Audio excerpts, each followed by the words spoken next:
Right, so tonight I would like to, I suppose, not give reverence, but to a degree give reverence to and remind ourselves of the role of the sacred feminine. Tonight I want to explore in this new paradigm, how does the sacred feminine reclaim her rightful place? We are now, as we mentioned informally earlier, we're back in the sun cycle, and this is the time when us as Nagaru, we come back into our own. We remember who we are and we fulfill our role in line with natural nature. So I want to explore that tonight, and I'll be reading from the Pad Taruk, the sacred feminine, and then we'll go from there.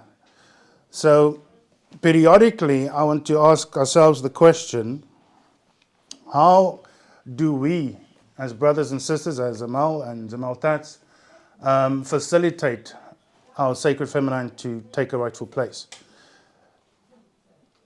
Right. Actually, if I pause for a second, my brother, I had a question earlier, and I'd like to explore that first, because it wasn't fully on topic. So if we do that briefly now, explore that, and then we'll carry on. Zamal, please. Yeah.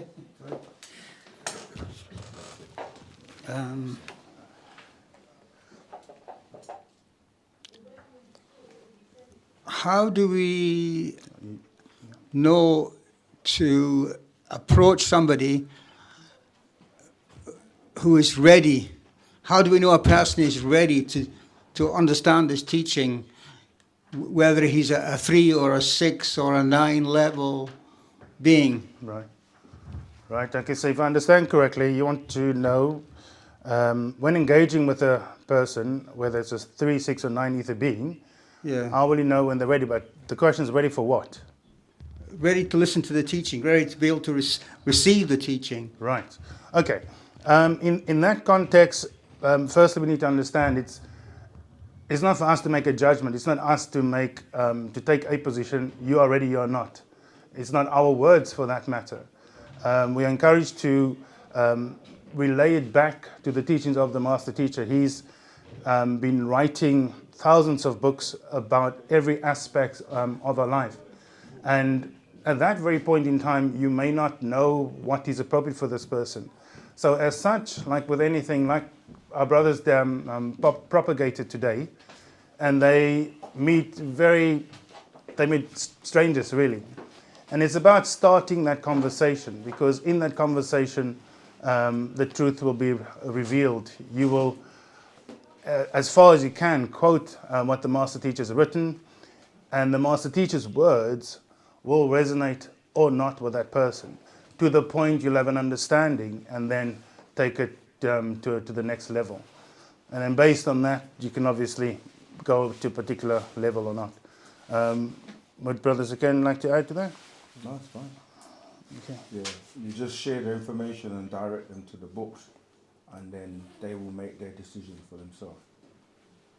Does that help, brother? Yeah, it helps because, well, I mean, the reason why I came here is because I saw something looks like an ankh It's an tweet. on the person's hat. On the other brother was here. Yeah. I saw this. I said, okay, I need to find out about this, because if you got an ankh, there must be about Right. Egypt. To So I thought, right, let me go there.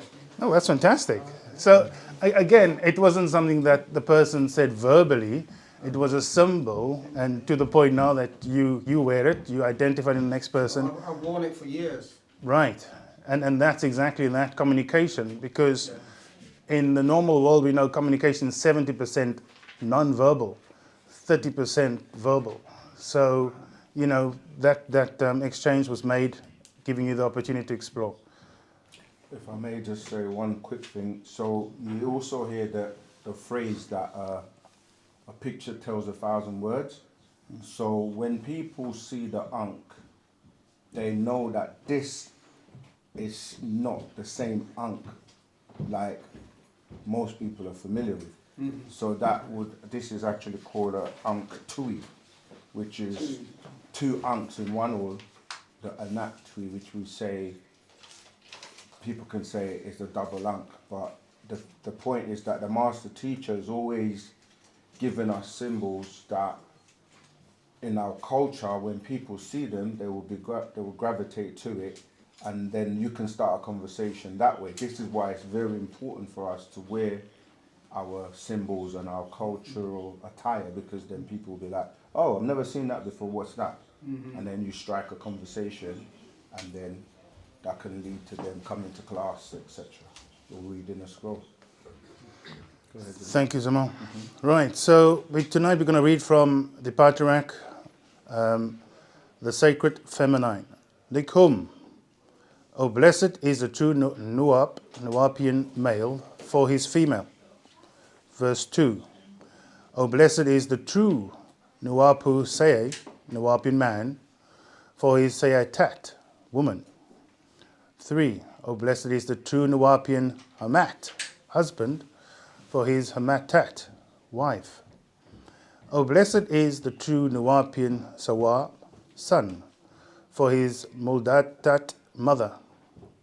Oh, blessed is the true Nuapian Sekak, brother, for his Sekak Tat, sister. Verse 6. Oh, blessed is the... No. No. Oh, do I want to? Oh, I want... Yes. Right. I'm just going to share my screen so that we can both hear and follow visually. Where is it? What I'm reading. Yeah.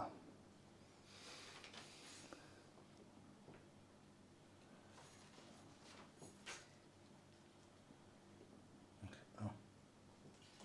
There you go. Yep. Totexamo. And Takadir Afu. Right. Verse 6.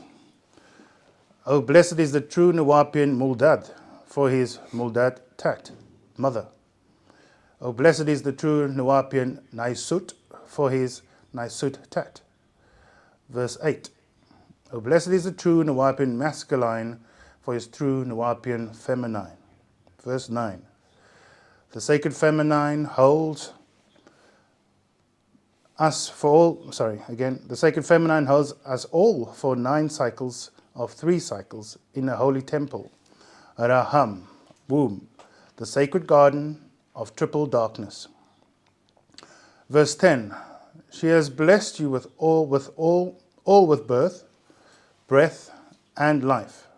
Verse 11. She is mother of all living and all that lived. Verse 12. She was the first and she will be the last. Verse 13. She is the Khatat, body, in which houses the Ka, spirit, into whom descended your masculine soul. Verse 14. The link to Oversoul, who is a true sacred feminine, and what does it mean? 15. Out of he comes he, out of man comes man, out of male comes male, and out of lady comes lad, comes lad, but not girl and boy, and not masculine and feminine. For feminine is the secret of the number 9. For she is mathematics, the science of space and time in figures called numbers. Verse 17. To be born in 9 months, it is to be mathematically born, making you a mathematician, supreme mathematics, mother, matter. Number 18. The true matriarch, the sacred feminine, matriarchy, from whom the mitochondrial DNA is only found.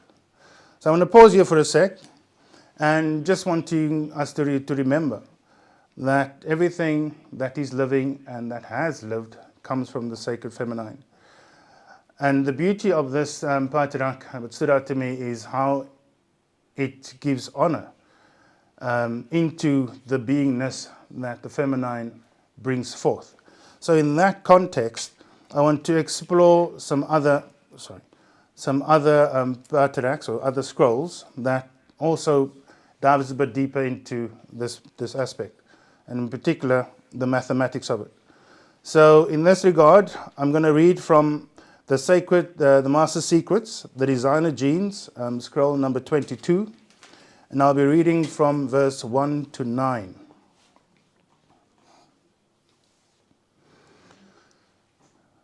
Parasam ur, Yachas Kawun, Dof 1220.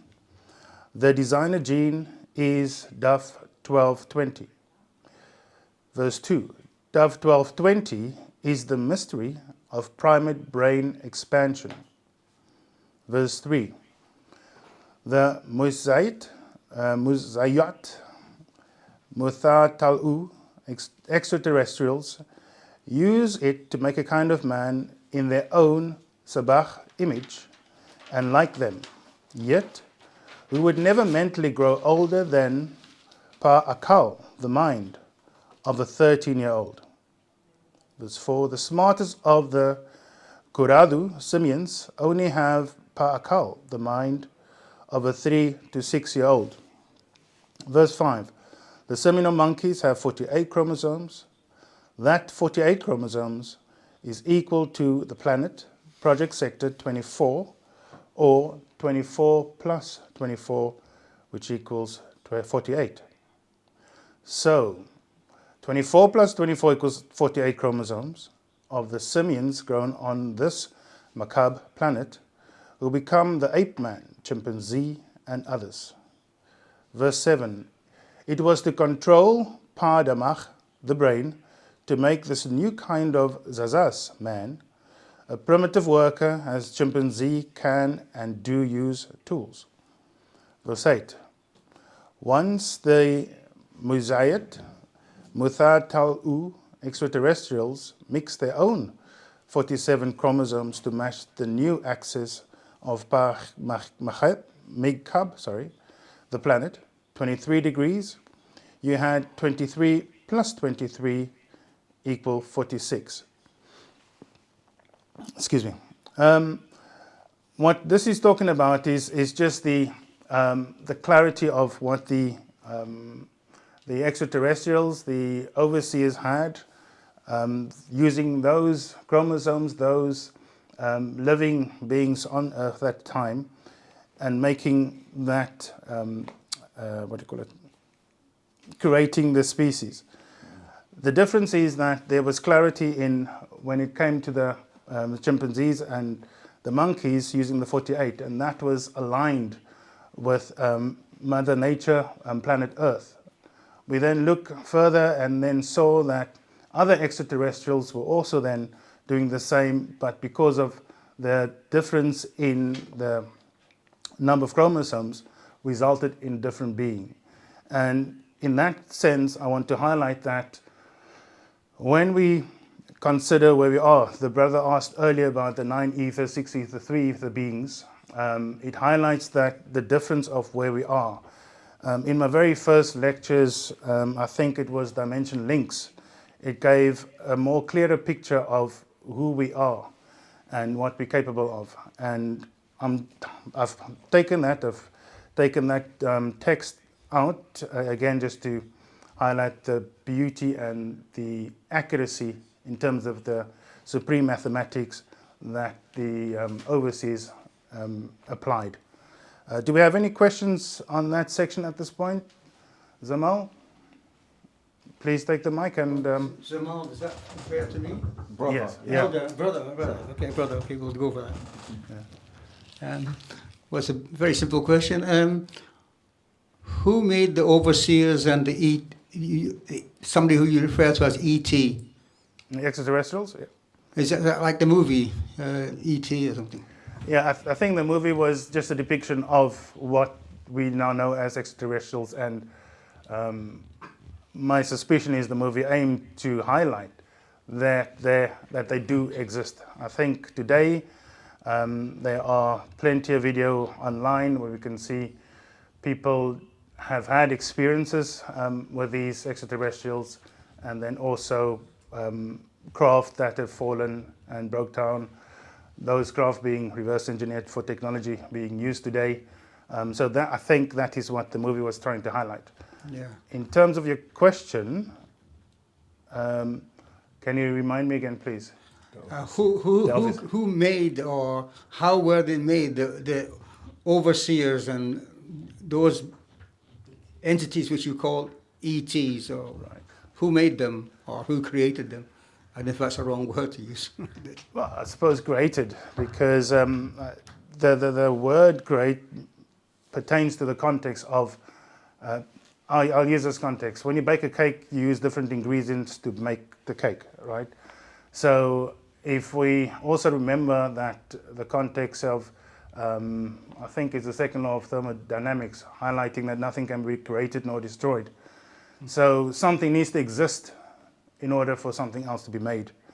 And in that regard, I'm going to ask my brother Saken just to support and highlight or maybe expand upon that, please. I think when we look at the word extraterrestrial, we have to break it down that we're talking about something that is extra on the terrain or this terrestrial plane, as opposed to something from outside of the planet called celestial. All right. So Okay. when we're saying the overseers, these are just intelligent beings that evolved from outside our solar system, as there are many other extraterrestrial. The thing is that we only focus on the life forms on this planet, but those extraterrestrials that we call the overseers, they seeded this planet with their DNA, and that's how we evolved from them. But it was put into a capsule and put into a dolphin and then brought into the waters of this planet, and then that capsule then melted and germinated the water, and then we as humanoid evolved from that as the original race, right, coming out of the waters.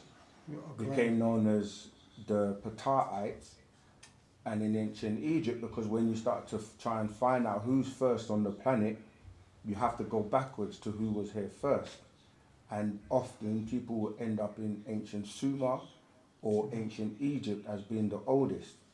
So when you go to ancient Egypt, these beings were referred to as frogs and snakes that came out of the waters and became known as the Ogdoads, and then the 9 Enneads that came from them.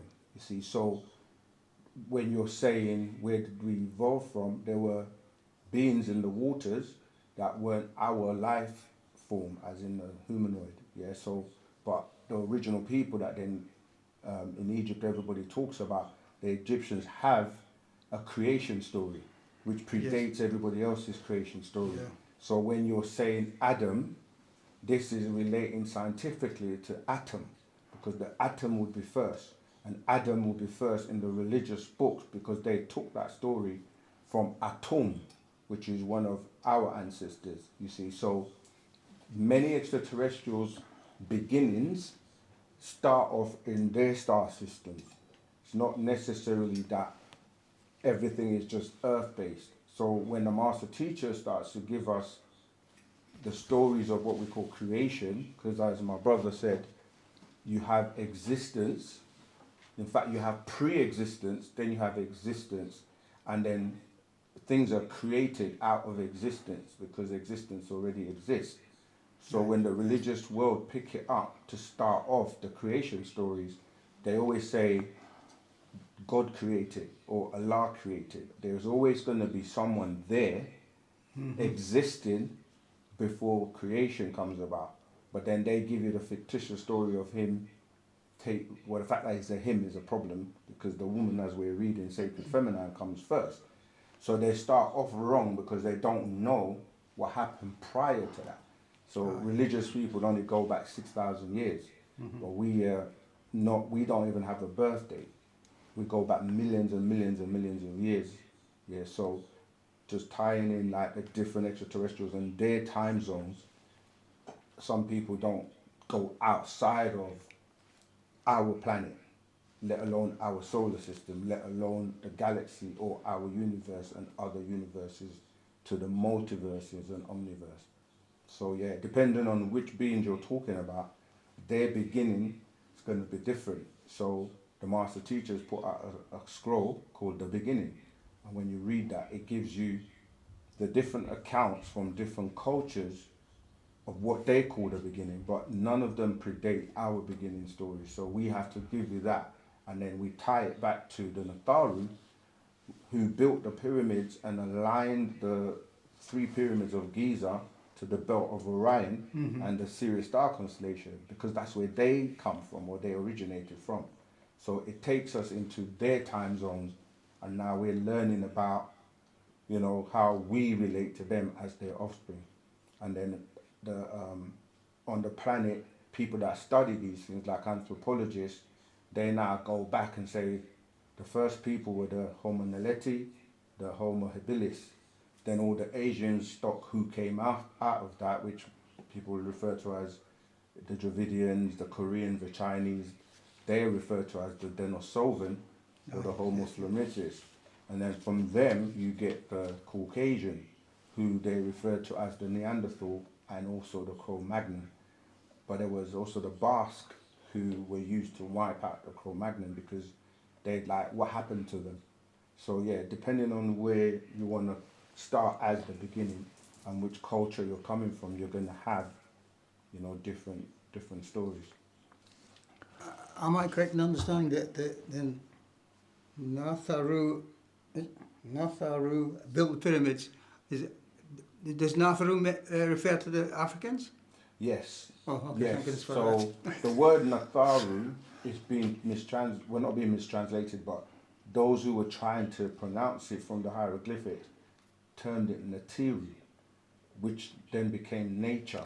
Netaru, yes. Yeah. So it's nature and Natiru, but it's really Natharu, referring to our overseas. Welcome back, Zamal. Drew has his hand up.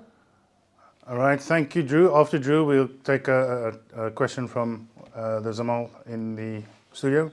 Drew, unmute and ask a question, please.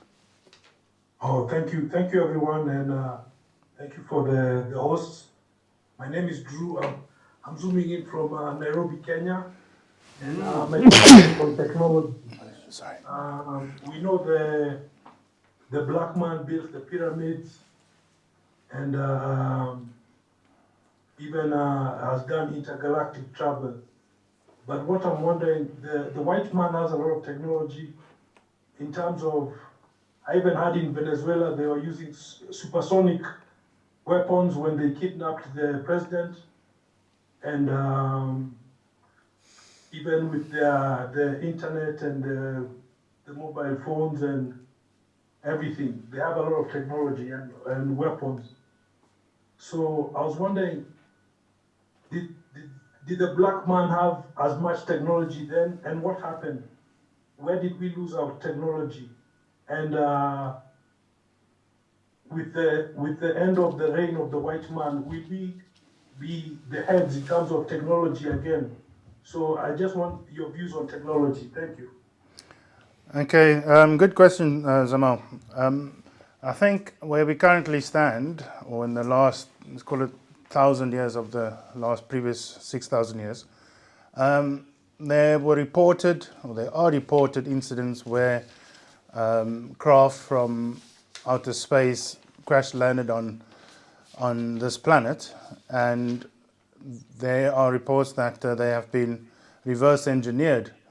And what we have today, the supersonic, the night vision, the anti-gravity, etc., has been taken from those craft, reverse engineered, and obviously applied in whatever specific manner.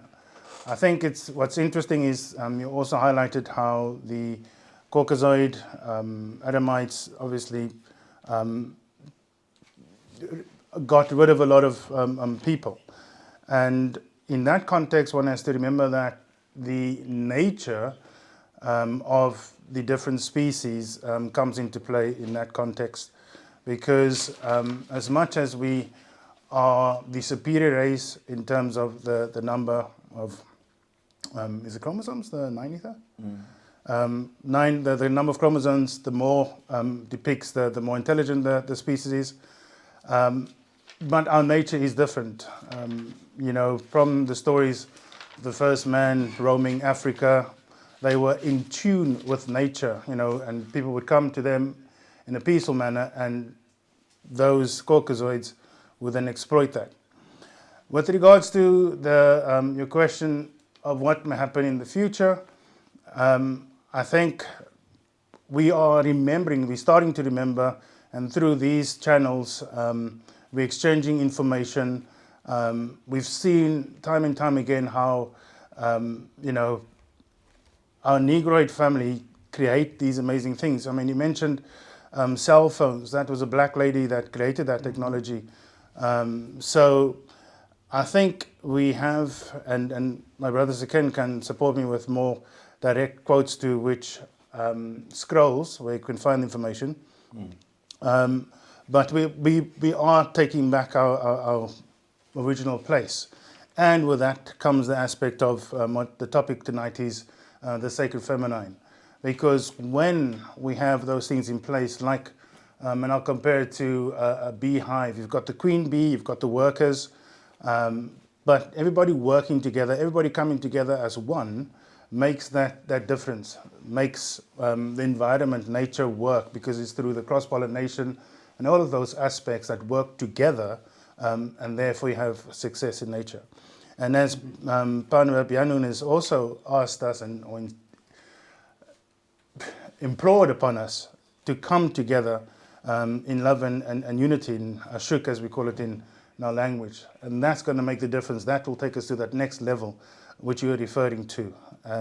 So, yeah, I think that's what I've got at this point.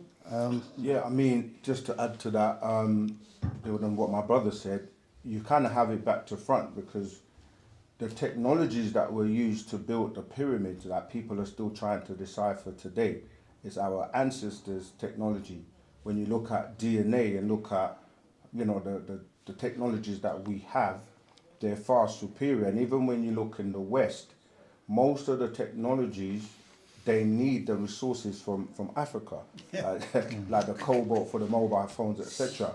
And even in the companies, and a lot of the inventions are by Nagarus. They just don't put them on the forefront. But when you start to look at the patents of these technologies and who's behind them, you will find that it is a lot of Nagarus behind it. And all it is that we as their children, we have to be elevated to a point where we can be trusted, meaning that you wouldn't take like a gun and give it to a baby. So the technologies that we are meant to inherit or get, we can only get those because they're very powerful. Our technologies deal with things like the mind, like, because the mind and natural nature is more powerful than any weapon that the Adamites have ever come up with. This is why when you see like nature at work, like the tsunamis and the earthquakes and the tornadoes, even the crafts that they try to re-engineer, a lot of those crafts don't work because they are fused with the beings that drive them. So your DNA and everything has to fuse with the actual craft before you can start it. So they were able to do some bits and pieces. You know, you had Bob Lazar, who was working in Area 51, and a lot of the technologies now, they're realizing melanin is the most superior, and they're now using melanin on the fastest quantum computer chips. So if you watch the Black Panther movie, this is what they were really trying to explain, that you have this group of people that have got resources, they call it vibranium, but it's really dealing with the vibration and what we have as Nagarus, where once we come together, our collective energy, the synergy with that, will mean that we are now able to receive our barothry gland back, which means that we are then activated as supreme beings again. But in order for you to be worthy, Parna Babyanun is here to teach us and give us the very basic lessons like love and unity. Come together, and then when you start to clean yourself inside out, work on yourself, your chakras, like every other race only has up to 7, we have up to 9. Again, this is our number, 9 ether. So it's really down to us, and we're the ones holding ourselves back. So when extraterrestrials come to the planet, they want to go to people that are in power. So they will go to the presidents. You know, they've visited Roosevelt, Truman, Eisenhower. These are even down to President Carter, and they go to them because they are in control. Our problem is that we're not uniting, and so we're not looking like an organized being that is of high intelligence. Because when you look at what's going on in the world, we are very distracted by 6 ether forces. So when you see people working on technologies and building things, what they portray of us is people twerking and doing all the nonsense. Like, do you know what I mean? Like, that's the music and all that stuff is what they highlight about us. But when you start going into Africa now, they're coming up with technologies, and it's now becoming so like they're coming out with electric cars that are far superior than the ones in the West and what the Chinese have. They're coming out with technologies where they're using natural nature as fuel, you know. So yeah, don't believe the hype. We do have technology. Our problem is to be organized so that we don't have to always go and sell it or take it to them, and then they basically exploit it, hide your name, and don't really give you the props for your invention. But that is starting to change now. So yeah, Partner Babylon is an extraterrestrial, and the technologies that they have on Risk and so forth, he's yet to start teaching us these things like teleportation, levitation, and all the things that, you know, we utilize like gold for, because part of our makeup is the gold, which is referred to as the mafkozet, or monatomic gold, or the elixir of life. These are the technologies. They want to know how to live forever. But we have that naturally. But we have to get it activated when we are behaving and acting like, you know, the supreme beings we're supposed to be. And that's what all this knowledge and the books are for, to get us to become supreme beings. Thanks, man. Okay. Yeah, thank you. So,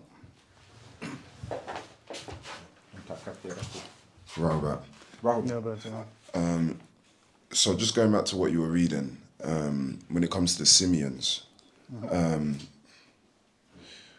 were they on this planet before Nagaru? And what predates them? Like, what's their existence? Who created them? If there's any information on that. right. No, the answer is no, they weren't. But when you're saying Nagaru, we have to be specific, because we are Natharu supreme beings. Okay. Yeah, we were first because we come by way of the DNA and the genetics of the Natharu.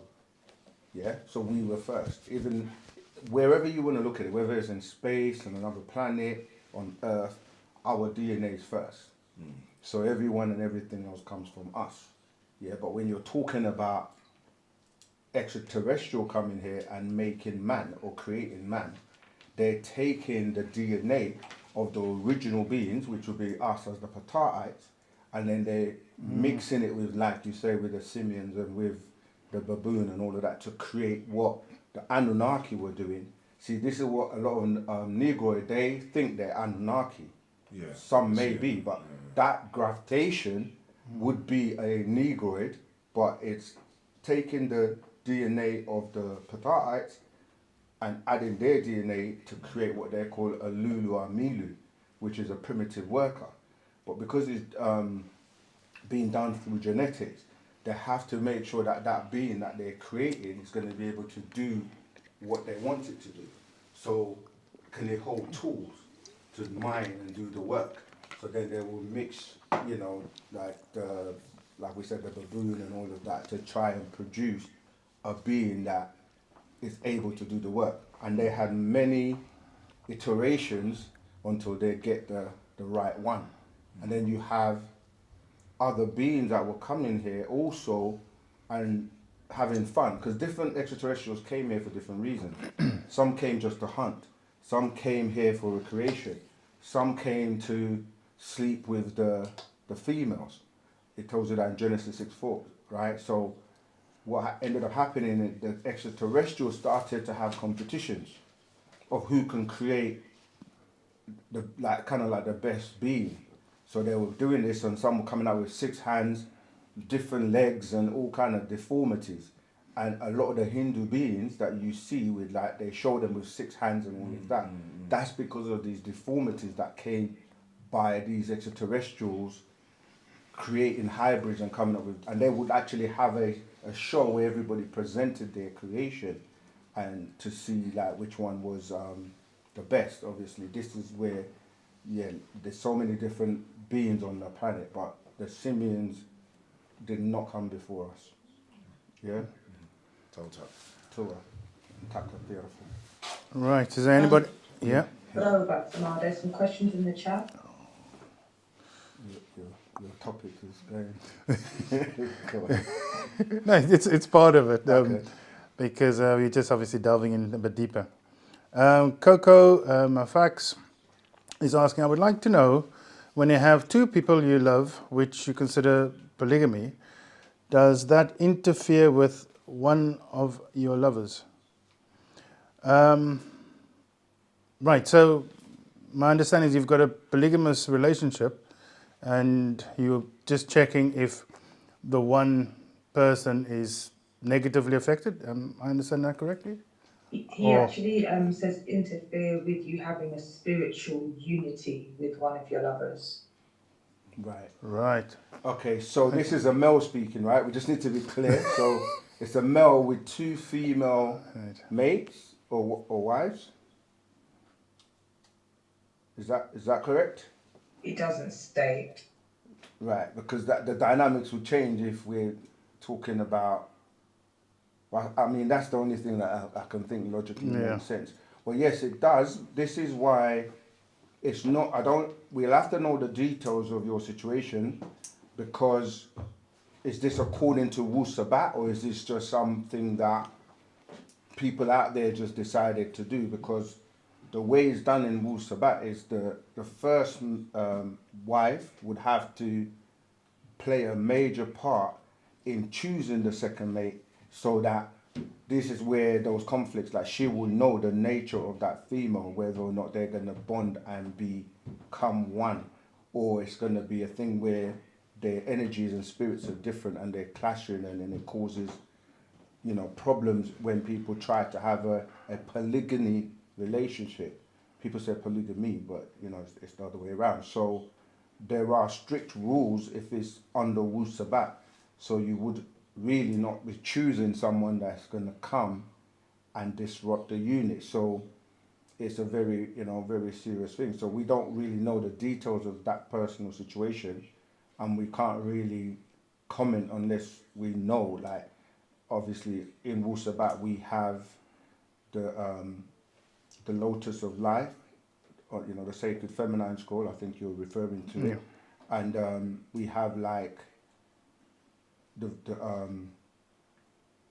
sexual violations of Wu Sabat. We have the commandments. We have many things that, if it's done in that way, then the likelihood is that you won't get a situation where you've got people that are incompatible or that are having conflicts, or they're going to disrupt you developing spiritually.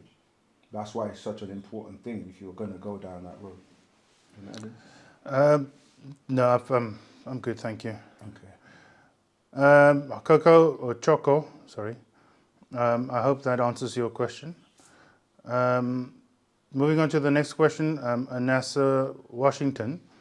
Anassa from Somalia. How can we erase the old Christianity mentality from the minds of our generations to come? I want to teach them about spirituality. Anassa, the best way is when you consider how you learn things. When you were born, you started naturally, you started crawling first, you fell over, you tried walking and the rest. And what I'm saying with that is that it's just through the action, the activities and the mindset that you have. If there are people in your circle, surroundings, the best way to teach them is just by living by way of the culture of Wu Sabat.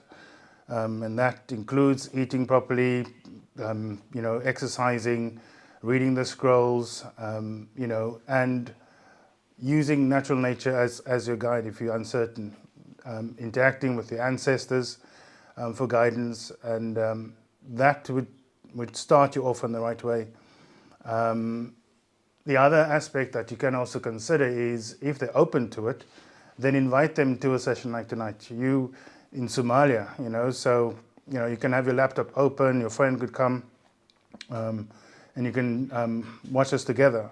I've experienced that one of a useful way is to ask them to ask us a quick question that will actually trick us, and in that way they get their question answered, and if we are tricked, then hurrah, it's a win for them.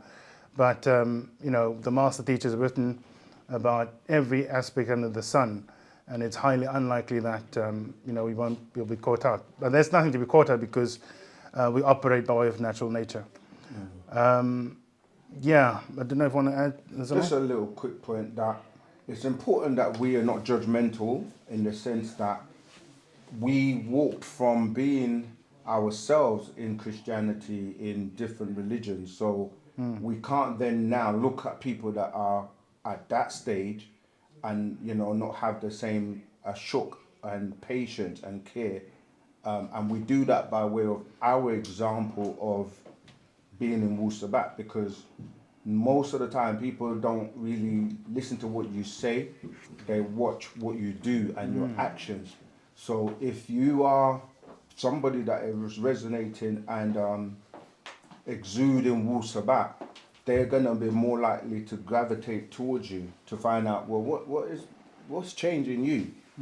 So we have to be very mindful that people say to even us who have been around for a long time, that why do you keep talking about religion? Why do you keep giving religious quotes? And sometimes people misconstrue it because they will have that attitude of, these people keep talking about religion, let's not listen to them. But people are where they are, and you have to walk them gradually to where we are. So it's not that we believe these books or these characters, but you have to relate to people where they are at to then raise them up and bring them up in levels. That's what the master did with us. And he had the patience and the ashuk, so much so that he put away Wu Sabat. When he came, he was meant to teach us this in 1970. But we were stuck, we were under the spell of religion, and we just kept asking questions about the Bible, the Quran, Abraham and Moses and Jesus. So he's like, okay, let me just put this away. I have to submerge them into these religion and walk them through the religious schools until we got to the point where our questions were like, who is this God? Or who is this Allah? And he was like, okay, now you guys are ready. And then he told us that the Allah, the God you're looking for, is you. And then he started to tie it into our ancestors, how they are those beings that people are calling God and angels and so forth, and explain that there are agreeable and disagreeable extraterrestrials. These are the ones that, the disagreeable ones are the ones in your religious books. Enlil, Enki, who their names become Baal, Yahweh, but you don't see that because of the translations over time. So yeah, we definitely have to be mindful not to be judgmental and not to think that because people are in religions that they're not sincere and will not gravitate to Wu Sabat. But do that from showing them your actions. Right. Before we carry on, a question to you all, in line with the theme of tonight. And the question is, my role is to remind us of the greatness of the sacred feminine. And my question to you is, how do we get her back into a rightful place? And that's be it in the home, in the family, the workplace, actual practical context that you guys want to share with us. So for those online, if you can, put that in the chat, that'd be appreciated. Right, moving on, I've got Adelise Rodriguez. Her question is regarding the green light. What is the meaning? I was just started 2 weeks ago, and congratulations to finding us, Adelise. And I hope and send you a shuk that this information resonates well with you. In response to your question, the color green has to do with the heart chakra. Each chakra has a different color. It vibrates a different information level with the body, and with particular reference to Baba Yanun, the color green is containing a healing energy, and that forms part of his role, why he came to this planet. One is to remind us of our greatness. Secondly, remind us and help us unite so that we can thrive going into this new 6,000 year cycle. Anything else, Samal? Yeah, when you look around nature, it's green because anything that's healthy is vibrating with that healthy essence. That's why the word health starts off with the word heal. And so, like my brother said, when you look at Malachi chapter 4, describing this era, the time we're in, it says the Son of Righteousness will come with healing in its wings, because we've experienced so much trauma as a people for the last 6,000 years by way of religion, and we've been put under a spell of amnesia, you know, of ignorance and of self and kind. So he's come to heal. And when you look at colors in general, you're talking about vibrations, because light vibrates and gives off a frequency, and the color that you're looking at is explaining what frequency that vibration is in. So when you look at the rainbow, when you look at the chakras, when you look at colors in general, this is just a vibration, and this is coming out of supreme balance, which would be the black. This is why people refer to us as black, but we're not really black. We're talking about the state of darkness, where they're called dark matter and beyond, or ether, 9 ether, before light was birthed. Because light is a frequency that came out of darkness. And then when you put that light through a prism, you get the different colors. And it ties into your mood when you're vibrating on the lower vibrations, which deals with the lower chakras. That deals with lust and desire and greed and anger and all the low vibrations. And we have to learn to subdue those and raise our consciousness to deal with the higher levels of vibration, which will go all the way from, you know, like you will have from the lowest, you will go up to, like, you know, the yellow will deal with intellect, the white is purity, the all the way to, like, you look at the rainbow, the colors, it goes to that indigo, or what we call ultraviolet, which is really dealing with what they say purple, but is really going backwards to darkness, which is black, where all those colors combined are. But we have 2 chakras above the 7. This is where we're trying to activate, because that's how we activate our pineal gland, and that works with what people are calling, you know, your third eye, to open you up, and then that works with your pituitary gland. And once you receive your barothry gland, it activates, and using the liquid gold that we were talking about, the math cassette, then you're now being turned inside out, or being turned back into a supreme being. You see, so colors, vibrations, frequencies, they're the same thing. Light, they just transform from one to the other based on the level of its vibration.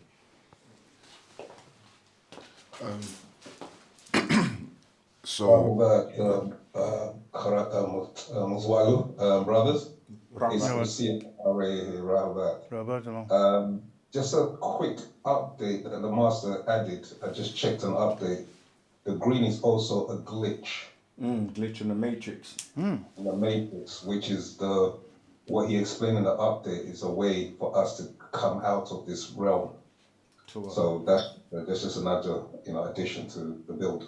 So what that he's saying, if you look at the primary colors, what are they? If no one knows. Yellow. red, blue, red, green. Red, yellow, and blue. blue, Yeah. So you don't see green there, but those 3 are the ones that you mix to get all the other colors. So that's what Osir is saying, that to get the green, it's a glitch. Yeah, because what colours would you mix together to get the green? Blue and yellow. Correct. Yeah, which actually goes into more things. But yeah, go ahead, Tom. I was gonna go back to the purple. I just wanted to see if you could elaborate a little bit more. And is that got to do with our third eye sort of chakra? Yeah, in the because mental. Even though we say purple, it's it's violet. Okay. And that relates to ultraviolet, the UVs, right? Because this goes into what was spoken about with the covenant that was made with Noah, when it was saying that in the end times, or in order for the world not to be destroyed by water, because most of the destructions in the Bible is by flooding, Floods, yeah.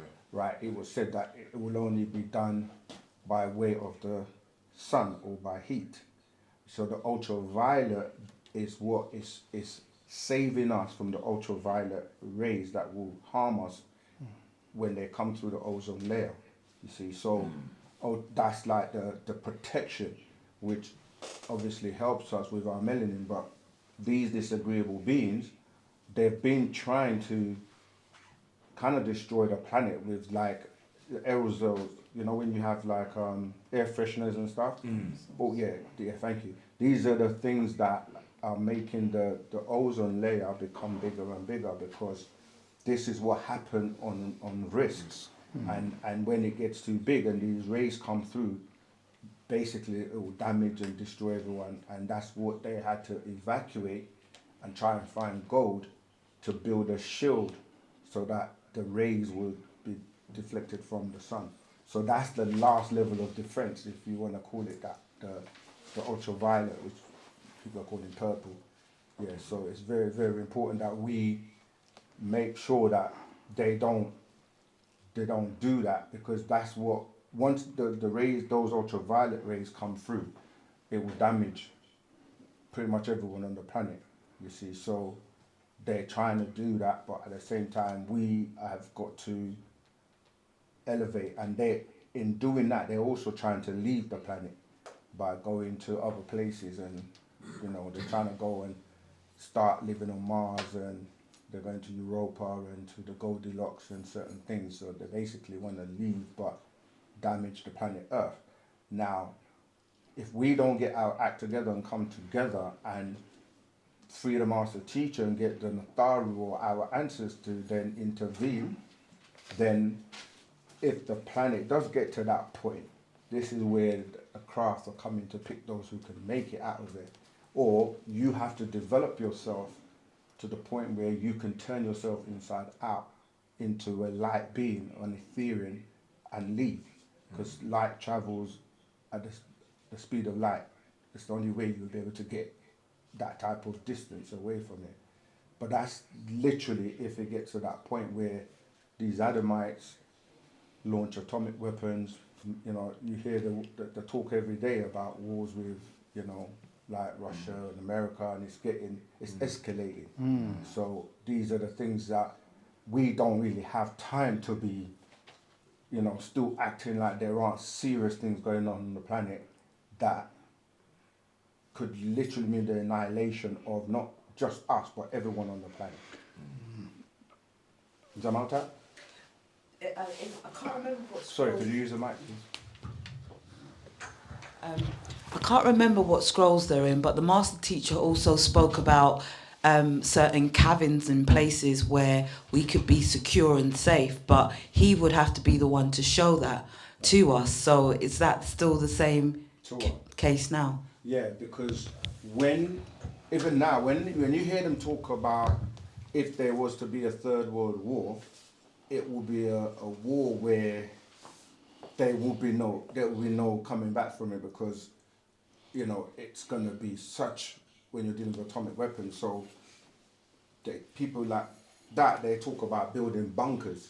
You know, every time they're dealing with any type of, you know, atomic weapons, they have bunkers, and you know they go under there and be safe. And but you need to know where to go, because they've tried that in the past and they ended up finding extraterrestrials that are already there and they didn't want them there and they drove them out.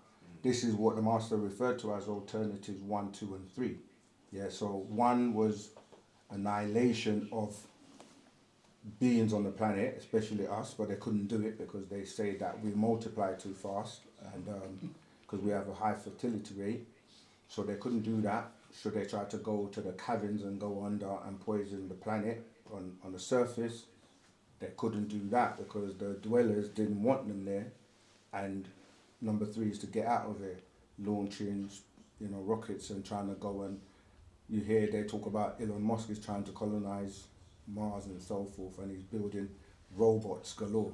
People think they're just for here. They're not. They have to be able to work in that atmosphere, and AI is going to fuel their intelligence, and electric cars are going to be needed because there's nowhere to fuel, so they'll be getting solar energy. So there is a strategy to colonize these places, but you're going to do it by sending robots and beings that can deal with that atmosphere and can work continuously, and they need intelligence. So AI has been introduced, and they don't need food, they don't need any type of, do you know what I mean? So once it's done, then they will be able to deal with the atmosphere, and then humans can actually live there. They're doing this even now when you hear what's going on about the whole thing on the news right now dealing with Greenland and why they want that. They want to build a smart city with AI that's going to be running it, and so they're putting a lot of money into it. The big boys, the billionaires, they're coming together to do that. And so yeah, it's going to be somewhere, like there are many things going on the planet where unless you're in a safe place, you're going to catch hell. And so, yeah, going back to your questions, Amalta, in the last time this happened, when the meteorite showers hit, because a meteorite, this is, again, when we talk about missiles and bombs, a meteorite can hit this planet, that's going to cause that type of devastation. And the Master has already told us that's coming in 2032, right? Or even, he's given us many dates, but we have work to do, because if that was to hit, this is what happened previously, and the elders that knew what to do, they took us into these, as you were saying, the caverns are under the waterfalls, and there were only 3 real species that survived, which were the Hindus, the Pataites, and who was the other one? It escapes me. But definitely those two, I think it was the Hindus. If Osir's online, he might be able to remember, but when that all subsided, then we came back out and then started to rebuild. Yeah, so that's a very important point, Zamalta. Right. We've got, Zamal, if I may, I'm just going to carry on with the scroll for a bit and then just to get back on track. We're asking beautiful questions and we welcome them. But the theme, we want to focus on the sacred feminine tonight. That's okay. Did anybody respond to your question? No. Oh, well, you've got some more time, right? So in the meanwhile, please write in the chat what we can do, what you would do, what you expect others to do about how to get the sacred feminine back in its rightful place. Zamaltat. Zamaltat. Go on then. So in the actual fact, is God female or male? I think it's on page 41 where it talks about when a man leaves his mother or his family and is to cleave to the woman, and then them two coming together, the female is the one. I don't know if you've got that scroll with you, if we could find it, because I'm just like, okay. It's basically says somewhere something along the lines that it's the woman that not makes the decisions, all right, but leads. No, let's just read. If we could just go back and find it, and then that will give the detail. I All don't right. want to What's say things, but I think it's page 41 of. Yeah. Actually, I've got it on my phone. 1 second, I get it. Fantastic. So there we have it, and we are back. We have the scroll. We have page 41. And thank you, Rabat Zamaltat. Jacob has his hand up. Jacob, do you want to unmute and ask your question, please? Oh, yes. My name is Jacob. I'm calling from Johannesburg, South Africa. I wanted to ask second about Queen Elizabeth, if ever she has been visited by terrestrials. Since he spoke more about terrestrials and the visitors that they visited here in this planet. But I haven't heard him talking about Queen Elizabeth herself. Yeah, she is an extraterrestrial. That's why her name is Elizabeth, a lizard birth. Oh dear. Right? Because she's part of that reptilian bloodline. And that's one of the things people like David Icke was talking about, you know, the royal family being not really from here, and, you know, that they are extraterrestrial. And a lot of people now are talking about, you know, they've attended meetings. There are many people that have given accounts. And in My Brother the Extraterrestrial is where the master mentioned that. In fact, if I can find the quote, I'll read it. But the bloodlines of those people in higher places is tied to the RH negative blood types. All right? We're not saying the Garus don't have these RH blood types now, but on the planet, the original blood types were Nagaru, which were all positive.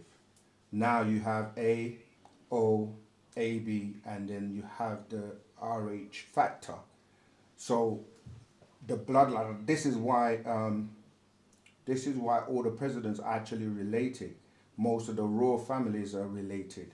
They keep that bloodline because that's who they want to groom to. You know, they always pass it from generation to generation to generation. So yeah, she and other beings are extraterrestrials or have the extraterrestrial bloodline, and that's why they were the ones ruling, you know, the world.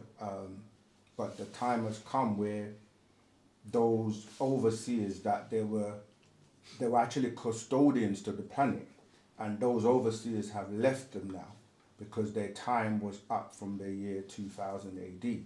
So what you're seeing is the decline of that empire, yeah?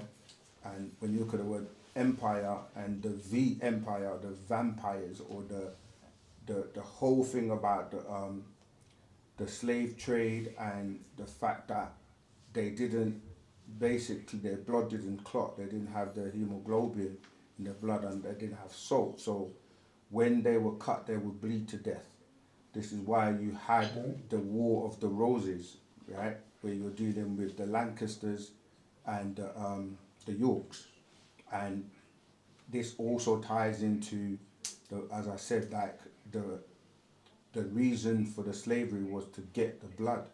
Until this day, they have to mix in after 400 years, or else they will cease to exist. You know, so the fertility rate is dropping. The sun, this is tying back to the sun cycle. The sun is something that affects Dracula. Because when you're saying these reptilians, you're talking about Dracula or Draconians, right, who come from the Draco star constellation. And if you know the whole story of Dracula, is a being that can't come out in the sun. And he has to survive by getting the blood or biting people in the neck to suck their blood. Yeah. And then the people that get bitten, they become vampires, and then they go out also to bite other people. And this is what's going on. There's a whole thing now about cannibalism. Even when you hear the word bow in the Bible, that's cannibal, right? Dealing with this is becoming something that you know, all over social media, certain, you know, restaurants that have the Archies, right? They literally have a Yes. statement that says, we serve some million people every day. So But the apologies way again. it's read, Yeah. you wouldn't think about it in the way it's said. Okay, let me get it clear. But carry on, I'm Remember going to you find mentioned that the quote president. in the book. Whilst you're... Okay. You mentioned the president of USA having been visited, and even Obama having been visited by the terrestrials. Is Queen Elizabeth a terrestrial, or he got visited by terrestrials? I just want to get that clarity. Sorry, repeat the question. I was saying, was Queen Elizabeth a terrestrial herself, or was she visited like other president? At some point in time, you mentioned Obama being visited by some terrestrials, and another president, I think it was Nixon or No, something that you mentioned. okay, what I'm saying is, you see, like, we have the bloodline of the Natharu. We are also Yes. extraterrestrial. They have the bloodline. I agree with you. I get you on that one. Okay, so when every president comes to England once they're inaugurated into power, and they come to bear allegiance to her, right? Because the original settlers of Americas were from Europe. Yes. Yeah, so I don't know how else I can explain it to you, but she is that bloodline, and it's in her family. So when she has children, that gets passed to them. But your extraterrestrials, see, the thing is, No, I think I get you. okay. I'm comfortable with your explanation when you mentioned the blood, Okay. that their blood is not clotting. I'm happy with that one. Okay. It's just I wanted clarity as to whether herself was visited or is she a terrestrial. Saying that the blood is not clotting, obviously she's a terrestrial. She is a terrestrial human being. So I'm happy. No. That's not what I'm Thank you very saying. much. I'm saying you have different types of reptilians. When I said a lizard is a reptilian. They're able to shapeshift and take on human form. Yes. Yeah, so there are lots of people that now they're using, this is what I'm saying about the AI. AI is being utilized to distort reality. So now people are openly taking their mask off on social media and showing you that they're extraterrestrials. But people are going to go, that's AI. You see? So there's real and there's fake. And it's being distorted by AI because that's what they want as they prepare to make it normalized when, you know, they're able to come more public. Yeah. And it's happening more and more every day because it's getting to a point where they can't help it. You know, there were videos where, I'm sure you guys have seen the one where the politician was talking and then his voice just changed. And he couldn't hide it, and he had to, and they've shown footage of many of the high level people that you see. Try not to get it too controversial, but they are, because they show you in movies like they're wearing all these masks now, and so you don't really know who is real. But some of these extraterrestrial reptilian beings who have been running the planet, called Plan ET. We say planet, but it's an extraterrestrial planet. Some of these beings want to take over the planet, and they're in the high places in terms of political parties, governments, everyday educational system. They're everywhere. Everyone's pretty much an extraterrestrial. But what type of extraterrestrial and what type of bloodline are you tied into? So yeah, these are things that, unless you actually start reading books like the Luciferian Conspiracy, the Leviathan books, where the master is exposing and going into detail about these people that are on the planet, that are on your TV, in the movies and everyday life, you're not going to think about it like that. But, we're coming to a day and time where, we just got to focus on what we have been taught by our extraterrestrial that's here, and teaching us what we need to do so that we can be prepared for the future, which is, unfolding right now. Thanks, Zamal. No problem. Right.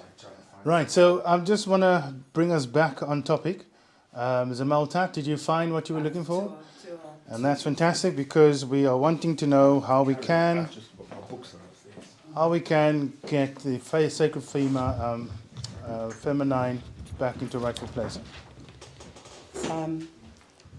So I just wanted to read this part. There's two parts. One, a part that I found in the sacred feminine on the God, and also it is God, male or female. So this part is, well, I don't know where to start from. Let's start from. What's the book you reference? Who is God, female or male?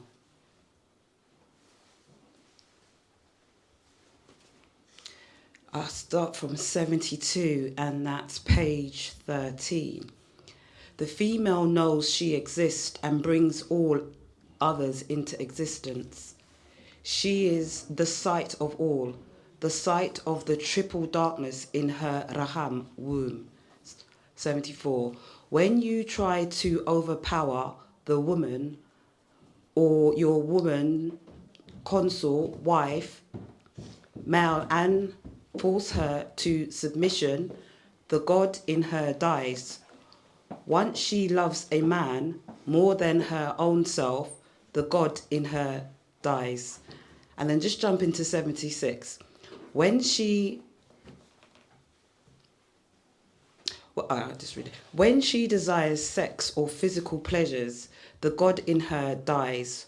Once she exchanges body fluids of another female, the stronger Yakas gene rules and the other dies. So going back to 74, when you try to overpower the woman or your woman, consort, wife or mate and force her into submission, the God in her dies. So what we read in the actual facts is that a woman will be responsible for writing the next 24,000 years. And that will be through the fact that she gives birth to the Next generation. to the next generation. And it's her mindset, it's her applying wusabat, it's her sort of in that seat where she's part of growing our economy. It's, you know, for example, like in a lot of developing countries, that what they like to say, they say that when they give sort of aid or support, they give it to the female. And they give it to the female because the male, her nurturing ways is to ensure that the child goes to school, gets the education, is fed, is, you know, has got clothing, etc., etc. So there's that aspect of it. And so the past whereby we've been in a patriarchal society and we've just succumbed to that kind of submission, we've been in that for quite some time. So I think that's still somewhat ingrained, where we're in the submission seat and males are in the opposite. And that will take time for us to develop it, because again, going back to the sacred feminine, it talks about the male brain, and the left side being imagery for the females and the right side being more logical for the males. So it's not about us just using one side of our brains, it's for us to access both sides so they work in conjunction. Yes. But I think what we have to do is realise that what's been placed upon us, whereby we initially was a matriarchal society, but with the invasion and what's taken place, it became more patriarchal. And I think what we have to do is just continue to acknowledge that, and do our best to like sort of remember that. And so when we're working together as male and female, you know, we just be more aware that that's something that could come up. Yeah. Do you know what I mean? Where we'll just sit back, some of us, mind you, and where males might just generally tend to just dominate without saying, okay, let's work together, let's see both sides, let's use both sides of our brains so we can be more harmonious. And the master teacher reminds us again in the sacred feminine, and I'll just read this part as well, where it says, King James Version, and it says, to say a male god or he in Genesis 2:21-23, cut open a male or Adam and took one small rib bone, made the very first woman, mother of all living. Kawa or Eve is outright spellbinding, lies of liars. Where are the scientific facts? How can a woman accept such foolishness if not under a hypnotic form of religious ignorance, by blinding faith and false belief that says by males' belief, believe me, don't check it out? The gospel of the sacred feminine says it is time for you to wake up, break the Hajar Shalel Galan spell of ignorance about your true feminine natural nature as mother of all living. You are to be worshipped, you are to be adored, you are to be admired, you are to be esteemed, you are to be revered, you are to be exalted, you are to be venerated, you are to be appreciated, you are to be lauded. You are the mother of both mothers and fathers. 1120. Yet none of this means anything if you choose to be less than a goddess.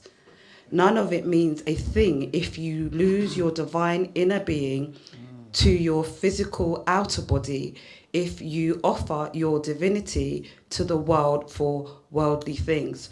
So I suppose with what you asked, Zamal, is that the awareness of what we've gone through in terms of losing that matriarchal culture that we used to live in, and just like anything else, just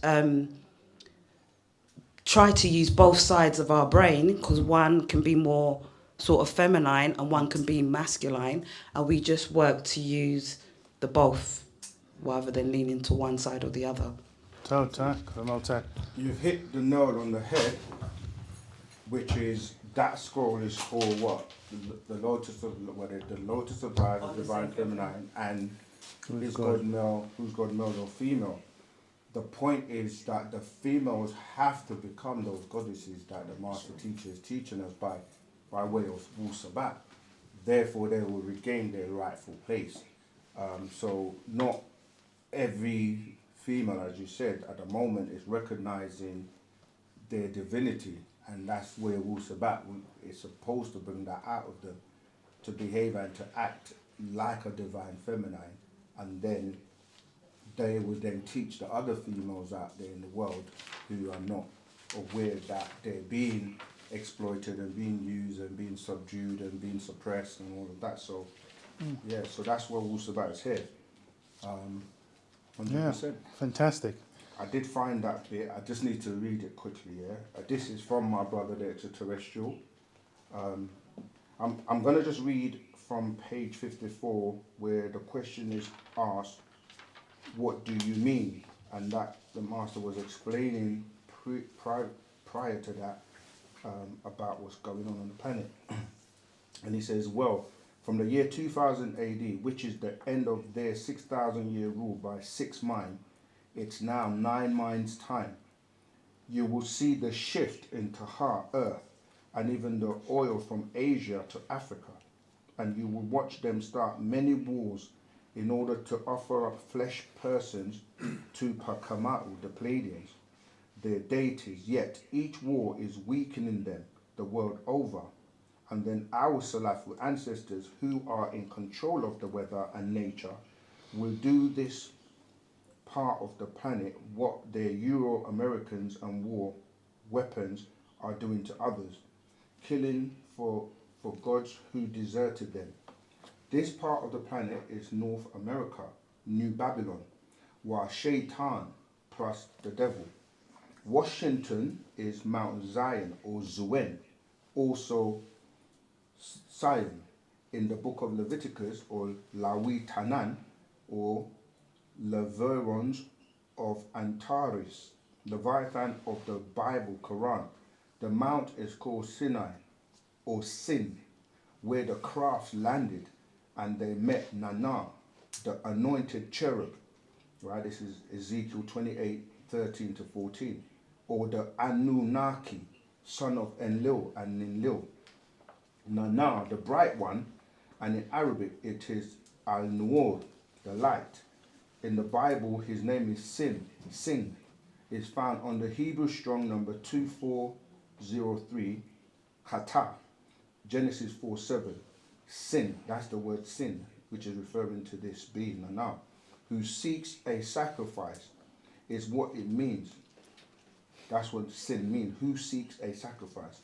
It's what it means. Do not mistake the Sumerian word or name sin for the English sin.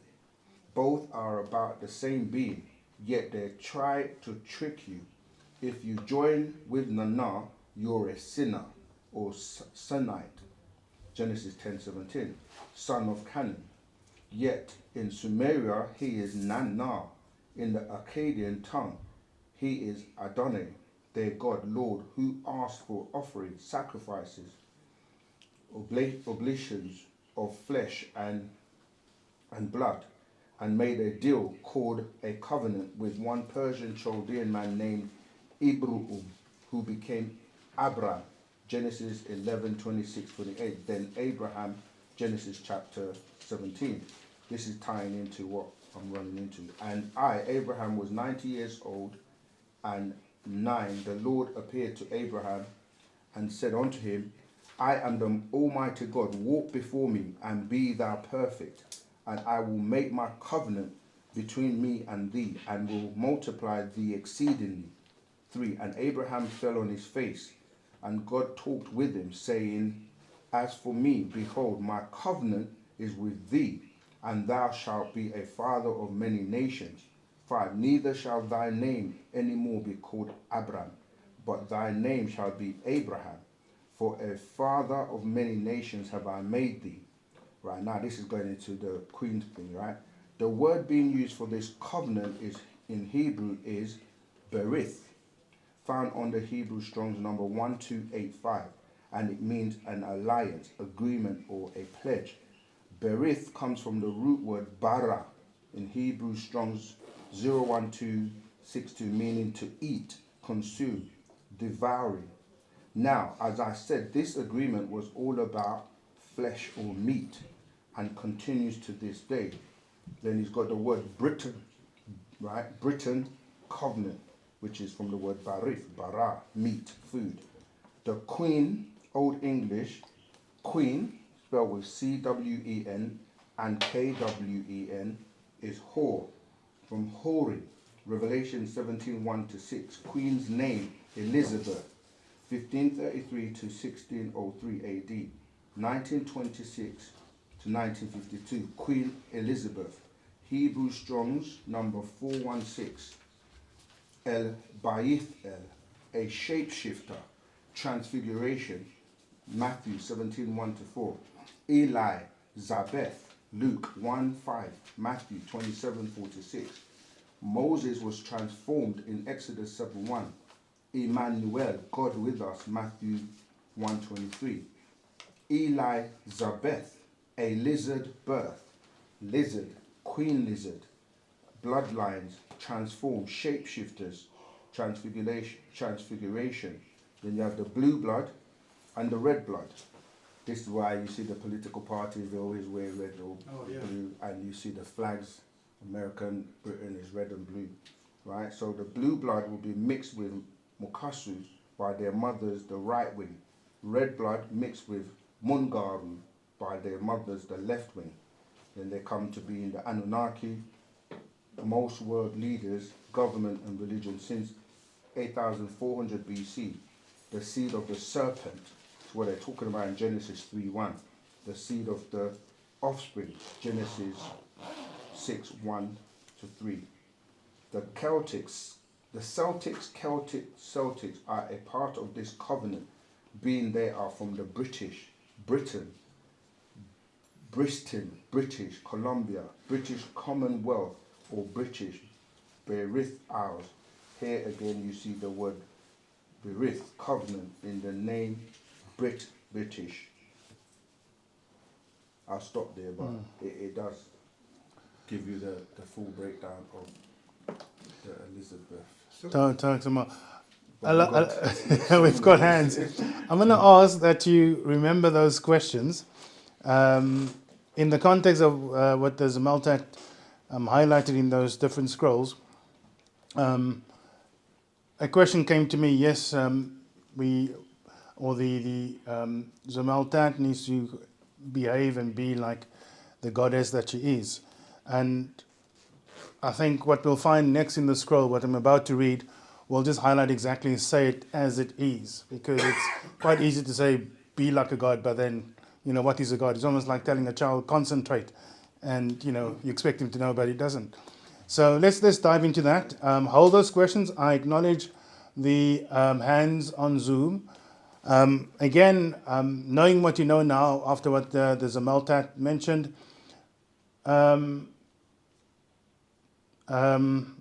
right, so what the Zamaltat mentioned, write how that can be employed in your everyday life. Being the goddess, how do you interact with your child? How do you interact with your partner? How do you interact with your colleagues, with your boss, etc.? How do you interact with nature, for that matter? So while I'm going through these, what do we actually do? What the goddesses actually do? The sacred feminine. Let the chat reflect that. I'm reading from the Paterak, the sacred feminine, starting with verse 18, where we left off last. The true matriarch, the sacred feminine, matriarchy from whom the mitochondrial DNA is only found. 19, she as mother provided for you while in her womb. 20, she as mother fed you, your first provisions once you exodused the sacred garden. 21, and she as mother is your goddess. 22, when asked who is your God, Allah, Yahweh, Dios, or Theos, by whatever language, dialect or tone you give the supreme being, you always say, my creator.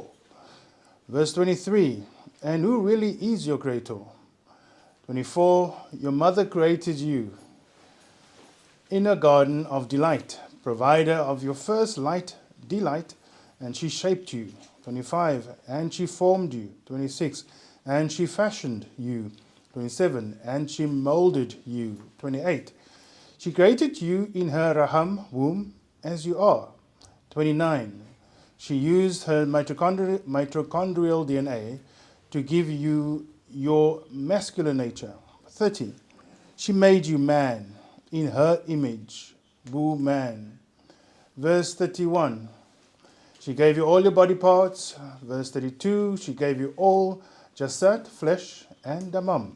33, she gave you male, their gender. 34, she gave you your glands. 35, she gave you your master gland, the brain.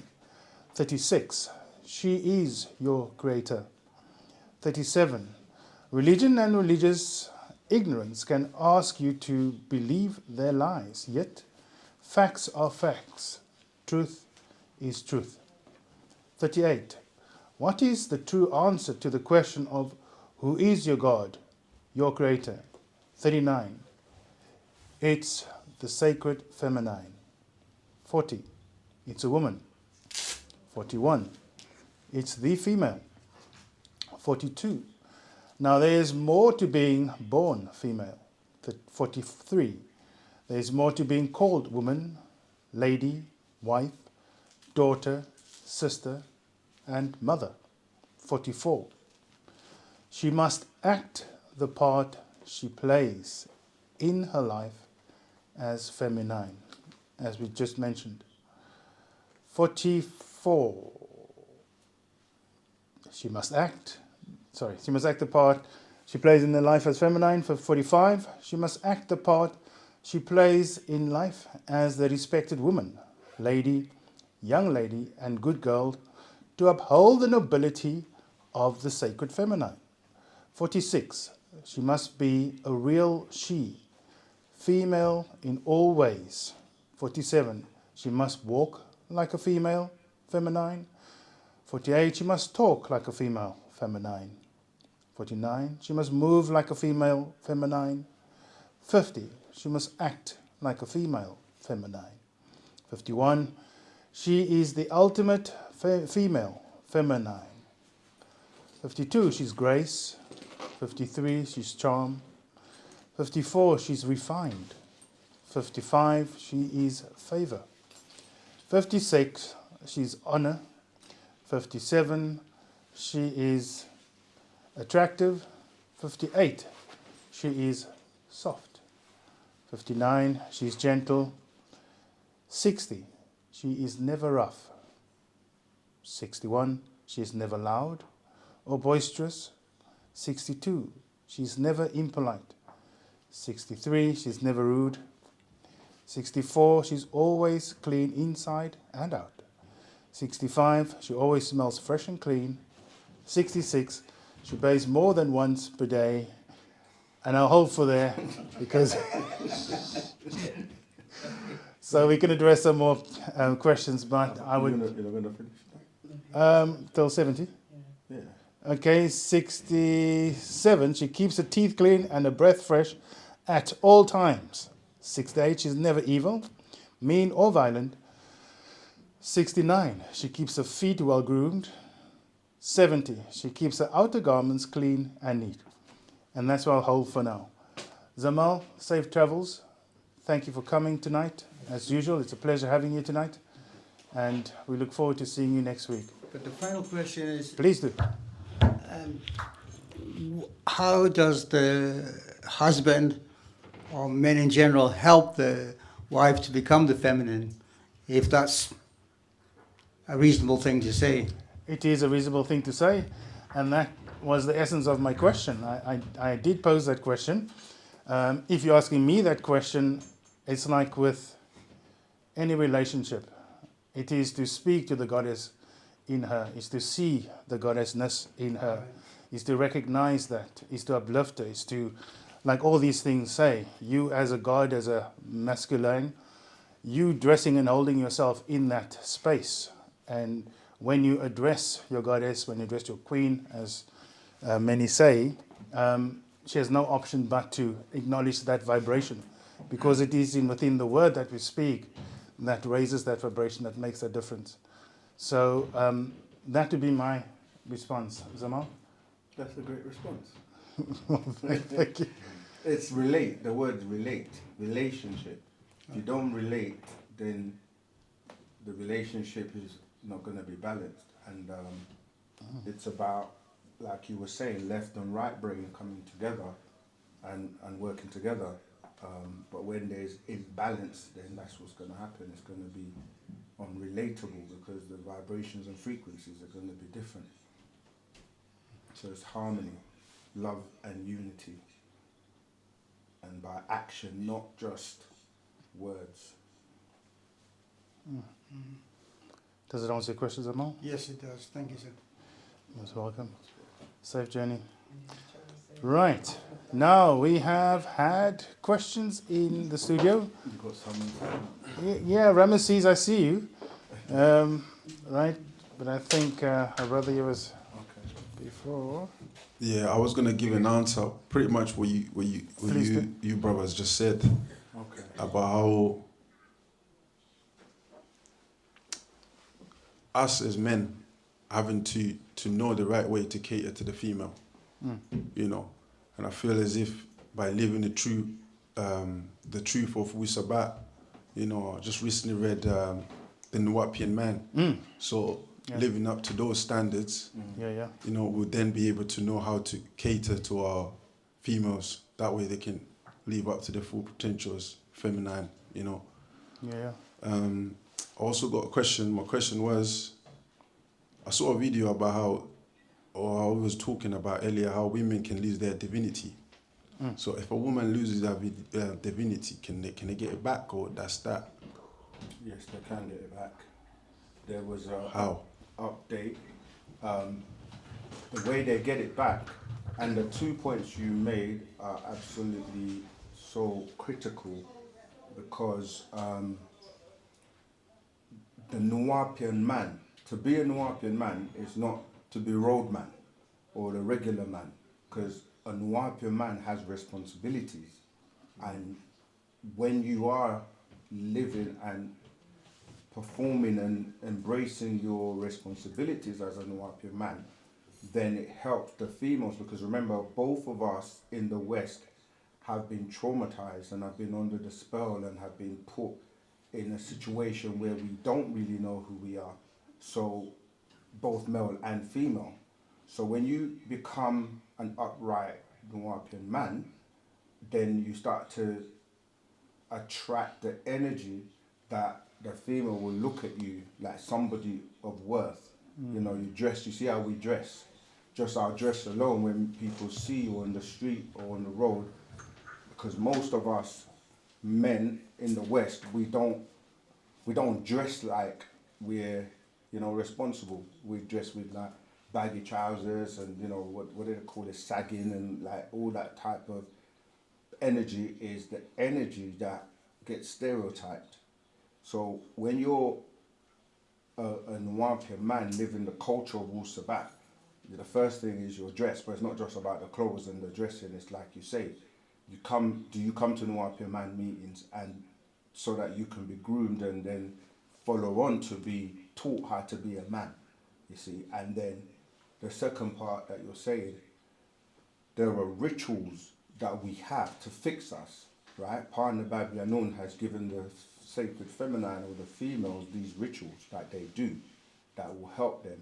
Because there was an update, I don't want to read all of it, but at the end of it, when it explains about if you've had more than 4 males and, you know, you've lost your divinity, etc., can you still be fixed? And he said yes. And that was the last sentence in that update. So, and we already know that there are certain rituals that both male and female have to do to get the six ether forces that is making us behave and act the way we act. And so that's what they have to do within their sisterhood. They do certain rituals that will help them to regain their divinity. Okay, that's great. That's great news to hear, actually. There's another question that just came up. Wusabat doesn't damn you to hell forever because you made mistakes like religions, you know, do. I was just thinking. Sorry, we're just finishing off one question and then we'll come. Is that Nicole? Okay. Yeah, so I've lost my thought. All right, we're going to come to you in a moment. What was I saying? Do you know? That's okay. Yeah, so I was saying that, I forgot what I was saying. No, he was rounding up. He said, Wusabat does not. That's right. Yeah. Our ancestors are loving, caring beings. They give you chances. That's why we have 24 to 24,000 times so we can get it right. So they don't really, they don't like damn you and like the religious God does to hell and to burn in fire and all that kind of stuff. Put that fear in you. And what happens is when somebody makes a mistake, not that we're encouraging you, but we all make mistakes. And when you do, if you think, oh, that's it, it's over for me now, then you're not going to bother try. You're going to be like, okay, well, I'm doomed anyway, so why bother? And that is where religious people go wrong, because the master had all kinds of people from all walks of life. I'm talking about criminals and, you know, murderers and people that have done all kinds of stuff that used to come on the land. And he was like, the love and the ashuk shows them that, you know, they're welcome, and from all different walks of life, different religions, and we have to extend the ashuk that our ancestors have over us, because a lot of the issues we have at the moment with the love and unity thing, people are saying like, you know, we can't get along, we can't this, but it's really the person that is speaking. Like, what are you doing? Just what I'm saying, because you have to fix yourself. And that's why when people point fingers at other people, more fingers are pointing back at them. So if everyone's working on themselves by way of Partarak and by way of you know, our way, then we will come together and heal each other much, much quicker and easier. That's so beautiful. There's a question that just came up to mind. I once read a book called The First Woman, and it was talking about how men traded spirituality for materialistic. And there's a Tat earlier spoke something about, or she read something about how if you treat a woman a certain way, her divinity kind of just goes down. So is it fair to say that us men, we kind of been the problem then, like for the... We are the problem. We are the problem, yeah. the sisters. If you look at who's been ruling the world for the last 6,000 years, men. Men are pastors, imams, prime minister, presidents. You can go on and on and on. And they're the ones that have led to the planet being the way it is. And they are afraid of the woman as well. That's why there are some people that are so chauvinistic in their nature that if you say woman comes before man, they don't want to accept that. But that's an actual fact. But if your ego is that bad to the point where you can't accept facts because you feel that we're saying she's going to now do to you what we've been doing to her, as in suppressing her, abusing her, and so forth. But Pan the Babylon is not talking about that. He's talking about she's supposed to be in the rightful place as tribal leader. That's what Nakaba's name is, tribal leader. But it doesn't mean that she's going to now try and, or shouldn't, try to emasculate you and put you down and treat you like she's now like what the man was doing and putting her down. It's about working together in unison. Yeah, so it is men's fault really, but we've been programmed to the point where now the men and the women have problems as well. Because what the way that Mukasu did it, the Adamites did it, he made sure that you can't be a provider as a man. You see, so most of the jails are filled with Nagaru men. And when you can't be what you're supposed to be by natural nature, which is, you know, the leader in terms of the masculine side, the provider, you know, the hunter, go out there and get and bring, then they give the women the jobs, they give the women the, you know, like the properties in terms of, well, before they used to do that, that's even harder now because, you know, they will be the one with the baby or the child, so they will cater to her. And so, you know, men didn't have much to offer. And in terms of, it becomes about sex. And as you read with what was read, if it all that you make the woman feel her worth is sex, then it's not gonna elevate her, because you've reduced yourself right down to the lowest chakra, as opposed to the mind and lifting her up, dealing with the mentality and the other vibrations that you need, so that you get that connection. You see, so yeah. Would you say? No, that's beautiful. Yeah. Right. So let's just get back on track. Ramesses. Remember, Nicole was waiting. Ramesses, and then Ramesses has been waiting. Okay. yeah. Sure. Ramesses and then Nicole. Thank you. Ramesses. I've got a quick question. How long did it take you to learn Miss Battier? Myself, I'm still learning. We're all still learning. We're all still learning. But you can learn it in 6 months. That's why we have the online course that you can learn it in 6 months. When we say learn it, that's so you can be able to communicate and speak and, you know, use it on an everyday basis. But there's still more to learn, and when you want to go into the deeper aspects of it, that's never going to stop, because our language is alive and it's constantly evolving. But yeah, you can learn to read, write and speak within 6 months if you put the work in. So the question of how long will it take, everyone's going to be different based on how much effort they apply and what they do. So then it could take somebody, no offense, 5 years, 10 years. Yeah, we've had it for over 5-10 years, and many people are still not fluent.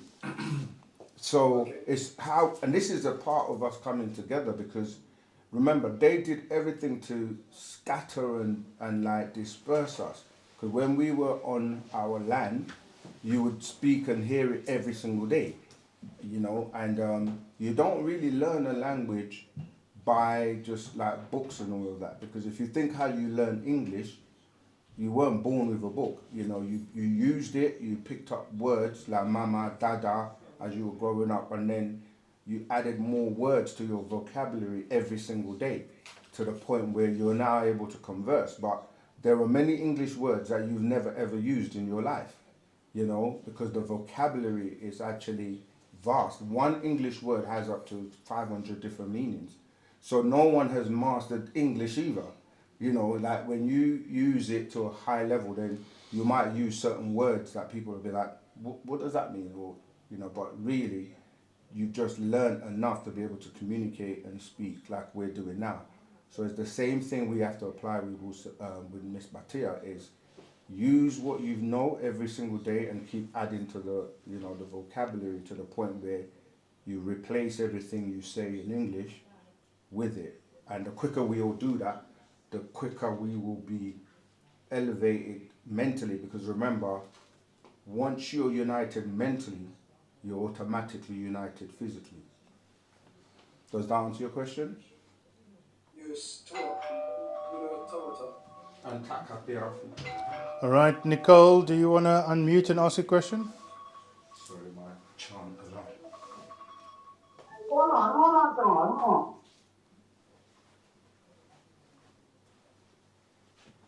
on. Did Zamaltat say I should hold on? Yeah, she did. Okay.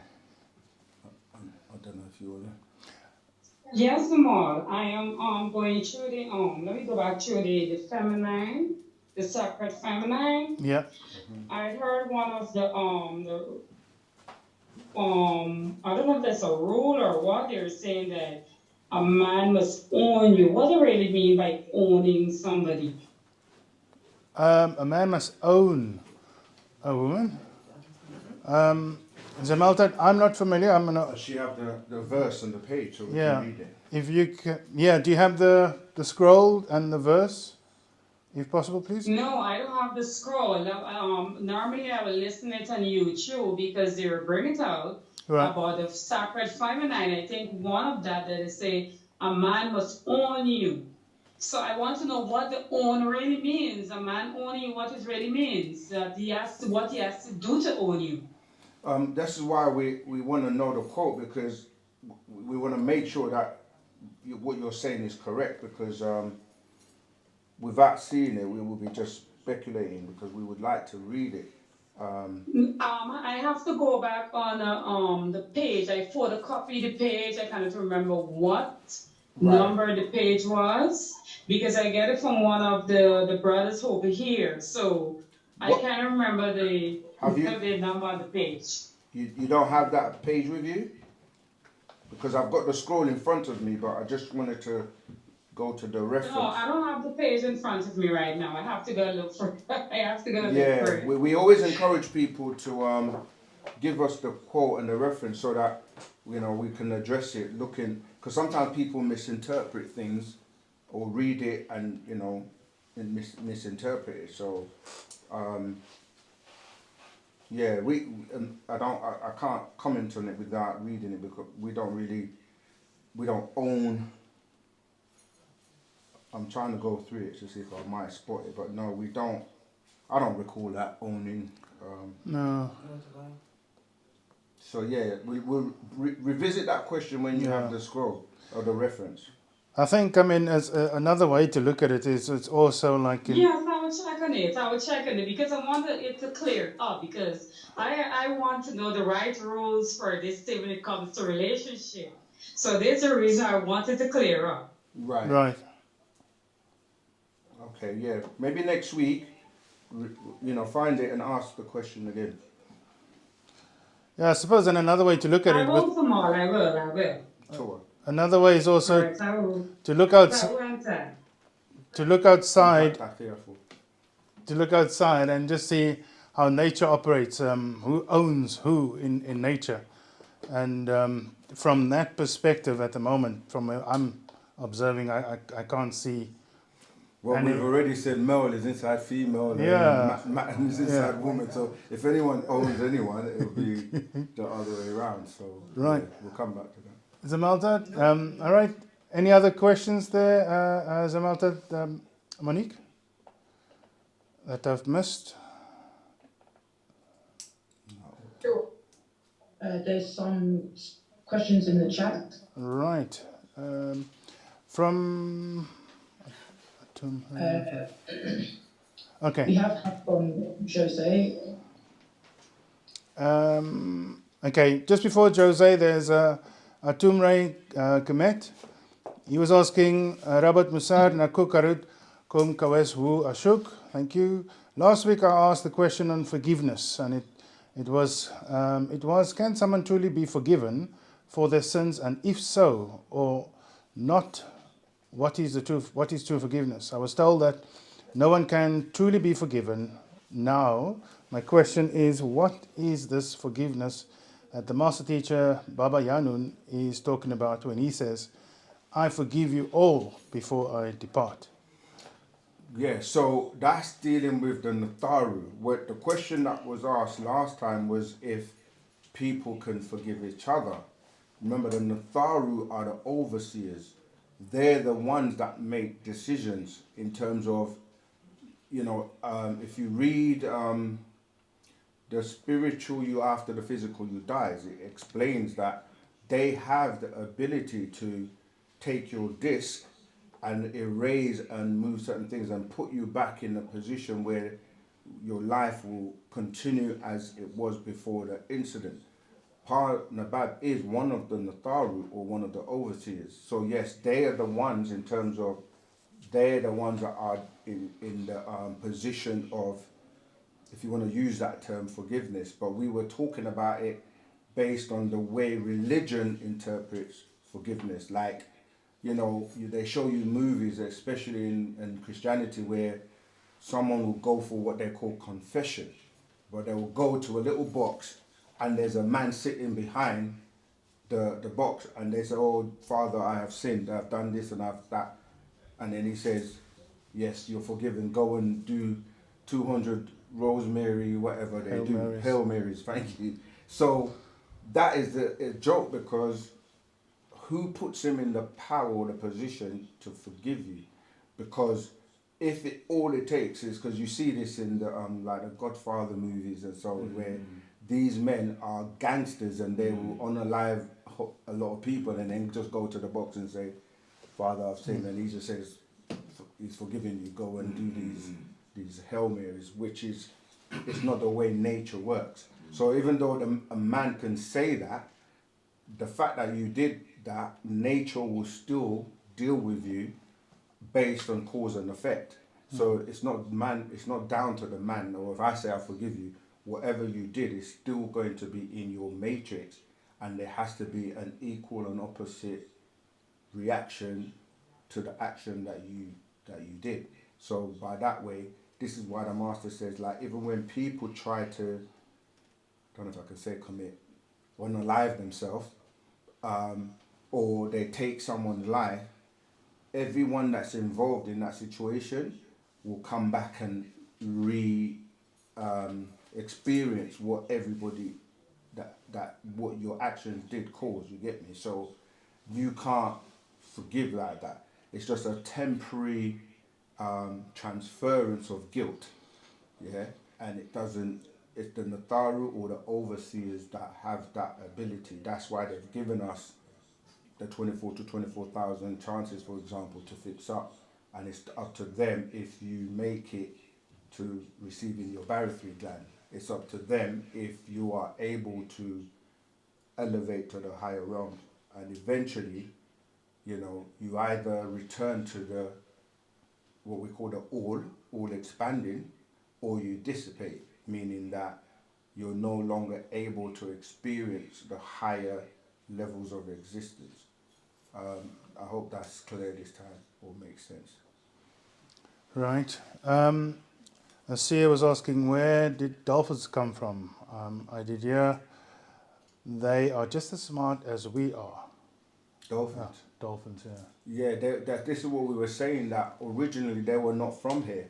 They were known as they're Vulcan beings, and they were transported here into the waters. That's why we said that the capsules of the DNA was inserted into them when they were put in the waters on the earth. So these are beings that are highly evolved, and so yeah, they came from. If you listen to the recording of the crash of Nibiru, I can't remember the actual title. I think is Who Lived Before Adam and Eve or something like that. The master explains this, that you had beings like the Meldekians also, who were originally on the planet called Meldic, which Nibiru crashed into, and then they were also put into the waters because their planet was damaged. This is why in Genesis, when it starts off talking about, it literally says it was void and there was no land or earth. Everything was underwater because the beings that were here at that time were living underwater, and they're reptilian beings, and they were looking up, and they're the ones that were telling the story of what God was doing. That's why it starts off saying, in the beginning, God created the heavens and the earth in a third person sense. And the gods they're talking about was Enki and Enlil, and they were terraforming the planet, and they were hovering on crafts before the land came out from the waters.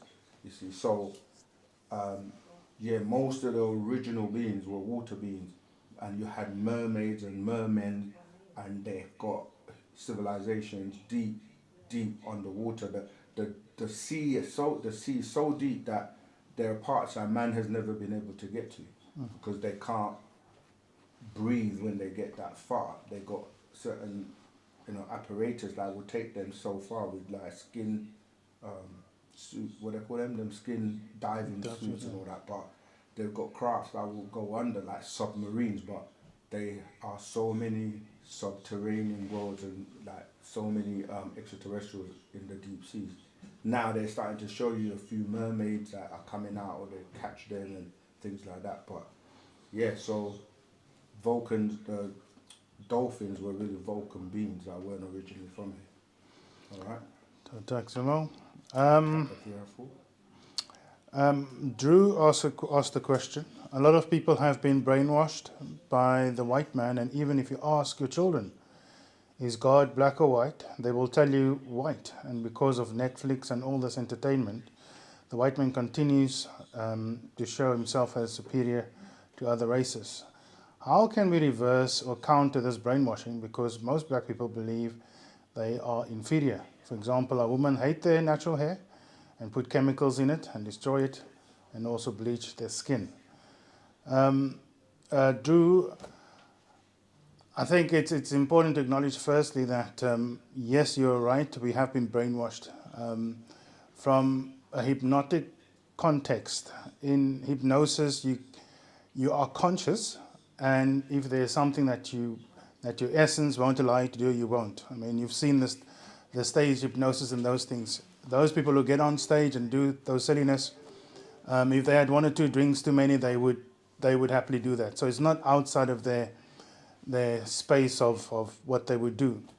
So in the same sense here, we've got a scenario where we've been brainwashed for a while, and we have the teachings of the master teacher, Panabab Yanun.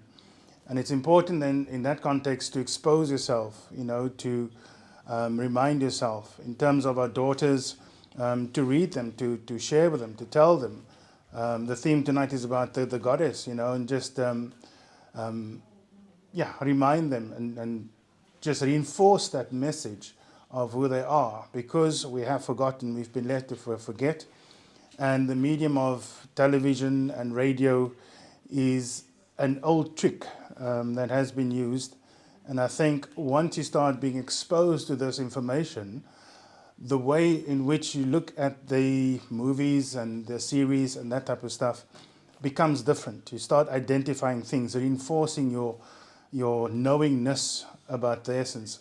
And that becomes easier and easier the more you expose yourself to this information by the master teacher, spending time with brothers and sisters in Wu Sabat, and which will raise your vibration. And it's like with anything.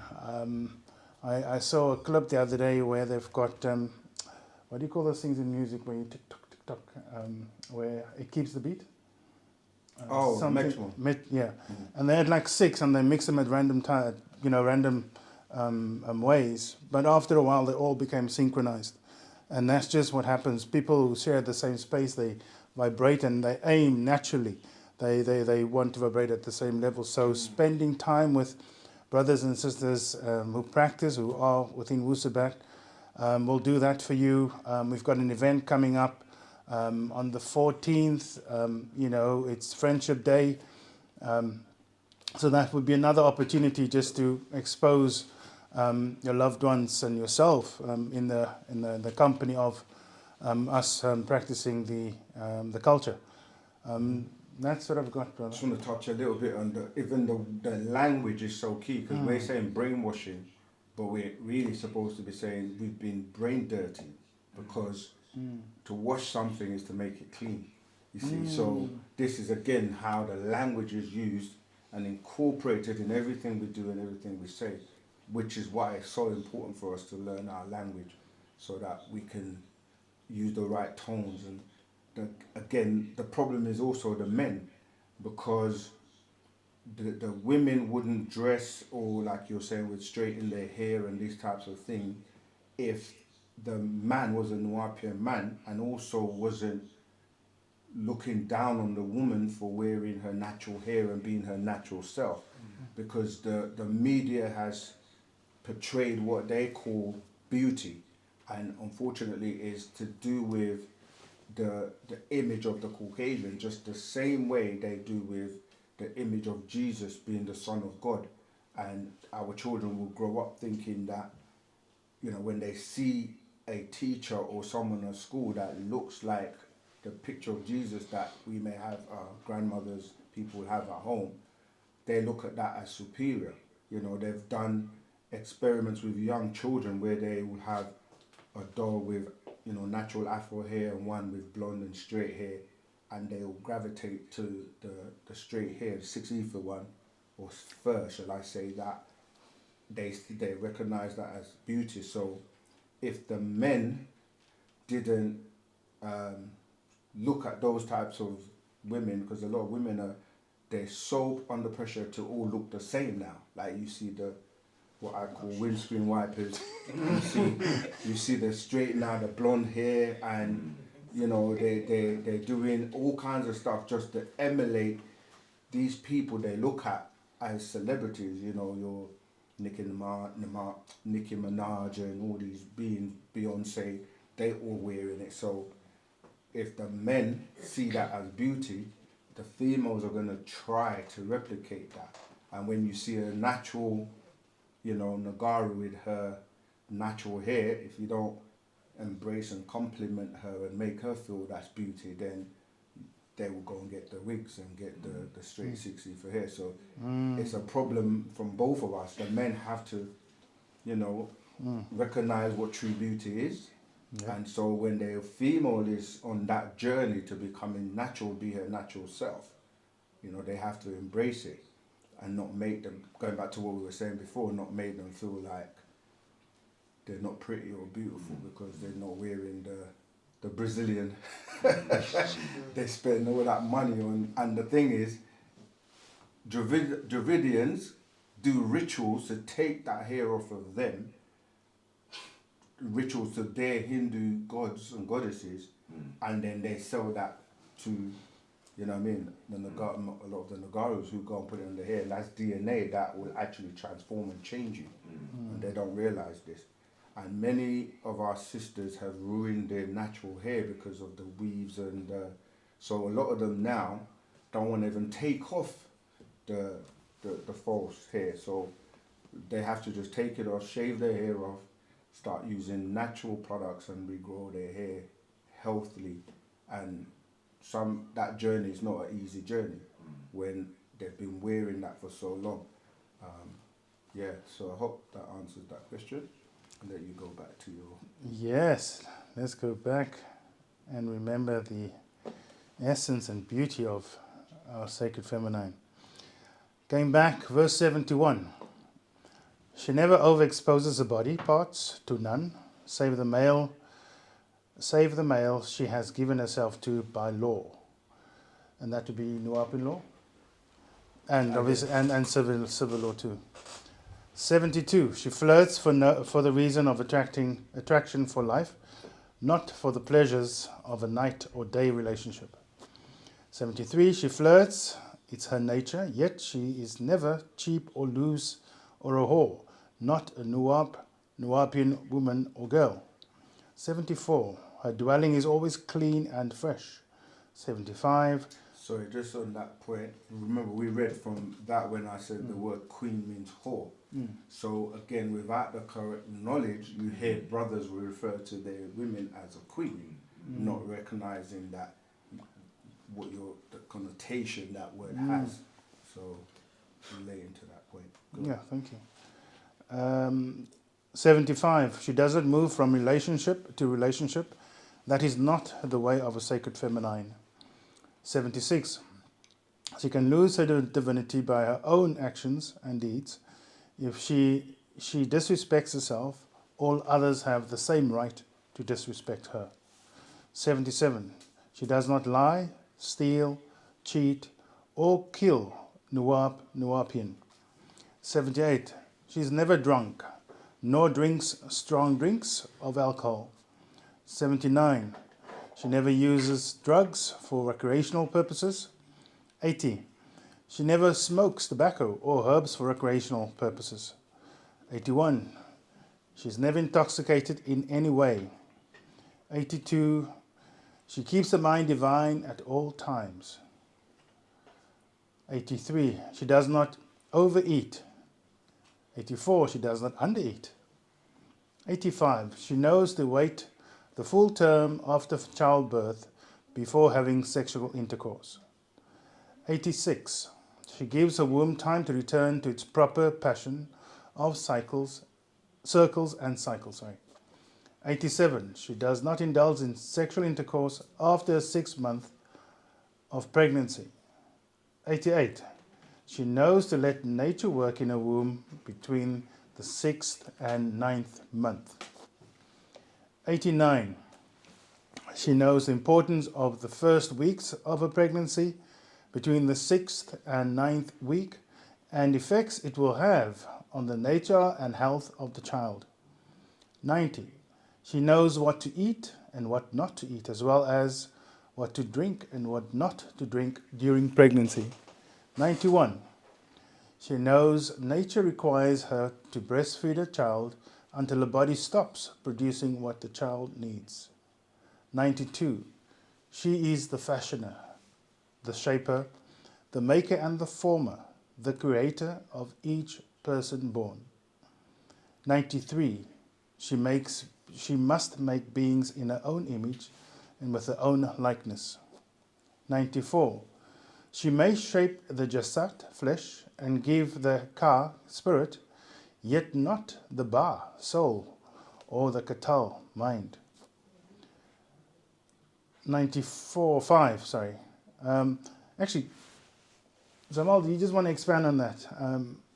Yeah, that just resonates with me. But I think if you carry on reading, it will be explained. But that's a very important point. Yeah. I don't know if many people caught it, but yeah. Do you want to read it one more time and then carry on reading? I'm sure it gets answered. Right. She may shape the jasad, flesh, and give the ka, spirit, yet not the ba'a, soul, or the katal, mind. Your child may be born a true feminine. Okay, let me touch on it, just in case it doesn't go into it. This is the problem why people refer to God as a he or as a male. Even women, you always hear them say, God created me, and it's a he. That's because of the fact that when you're dealing with this realm, we refer to as Mother Nature, because Mother Nature is like they give birth and control everything that is living. However, the ba'a or the soul, that comes from the male, and that's where the sperm will travel up to to the crown chakra and receive that soul that is then injected into the female when it comes back down with that energy or that essence, and then she then grows that baby with that soul and then gives birth. That's what that's referring to. So the he or the principle that they refer to as a man being in heaven, being Allah, etc., is because that essence of the soul comes through the man. Right. And then, yeah, but she deals with nature, as in Mother Nature. Right. And the spirit. Fantastic. This is why you can have children which don't have souls, or you can have beings who have lost their souls, but that soul, whatever, before they lose it or before it's inactive and needs to be activated, would have come from the male. Tatak. Your child may be born a true feminine, your child may be born a true masculine, 97, or in the 6th to 9th week in the womb, your child, due to chromosomes, may be born a feminine in a masculine body, or masculine in a feminine body. 98. These are your mugnastatu, hermaphrodites, and mughasnashu, hermaphrodites. 99. There are neuter gender beings who actually vibrate on the feminine and masculine energy at the same time. 100. This is nature's effect by your own system at that point in time. I'll pause there for now and go to the chat. Got a question by Jose. How do you bring the rightful place of the divine feminine? Thank you for answering. The answer is Wusabat. Educate our children with Wusabat. Integrate the culture, science, and spirituality in your children's upbringing. Wusabat is the natural evolution of existence, including humans, packaged in a culture, science, and spirituality. Everything ties back to sharing the information and directing them to books. The people will resonate with the knowledge and books through culture, science, or spirituality. The connected people will resonate with at least one of them, if not all. Ashuk. Taukum for that, Jose. I appreciate you responding to the question and with such a level of detail. Let me just go there. Is the scroll Sacred Feminine available in the store? No. That's no, Jose. Is that Yeah. Both Patarak and actual fact are not available. Okay. All right. Who was the mom? Potarak? There are a few up here. Right. Yeah, Tautak Zamaltat. Jose, we have it online. If you want to order it, we'll get it through to you by post. Zamal.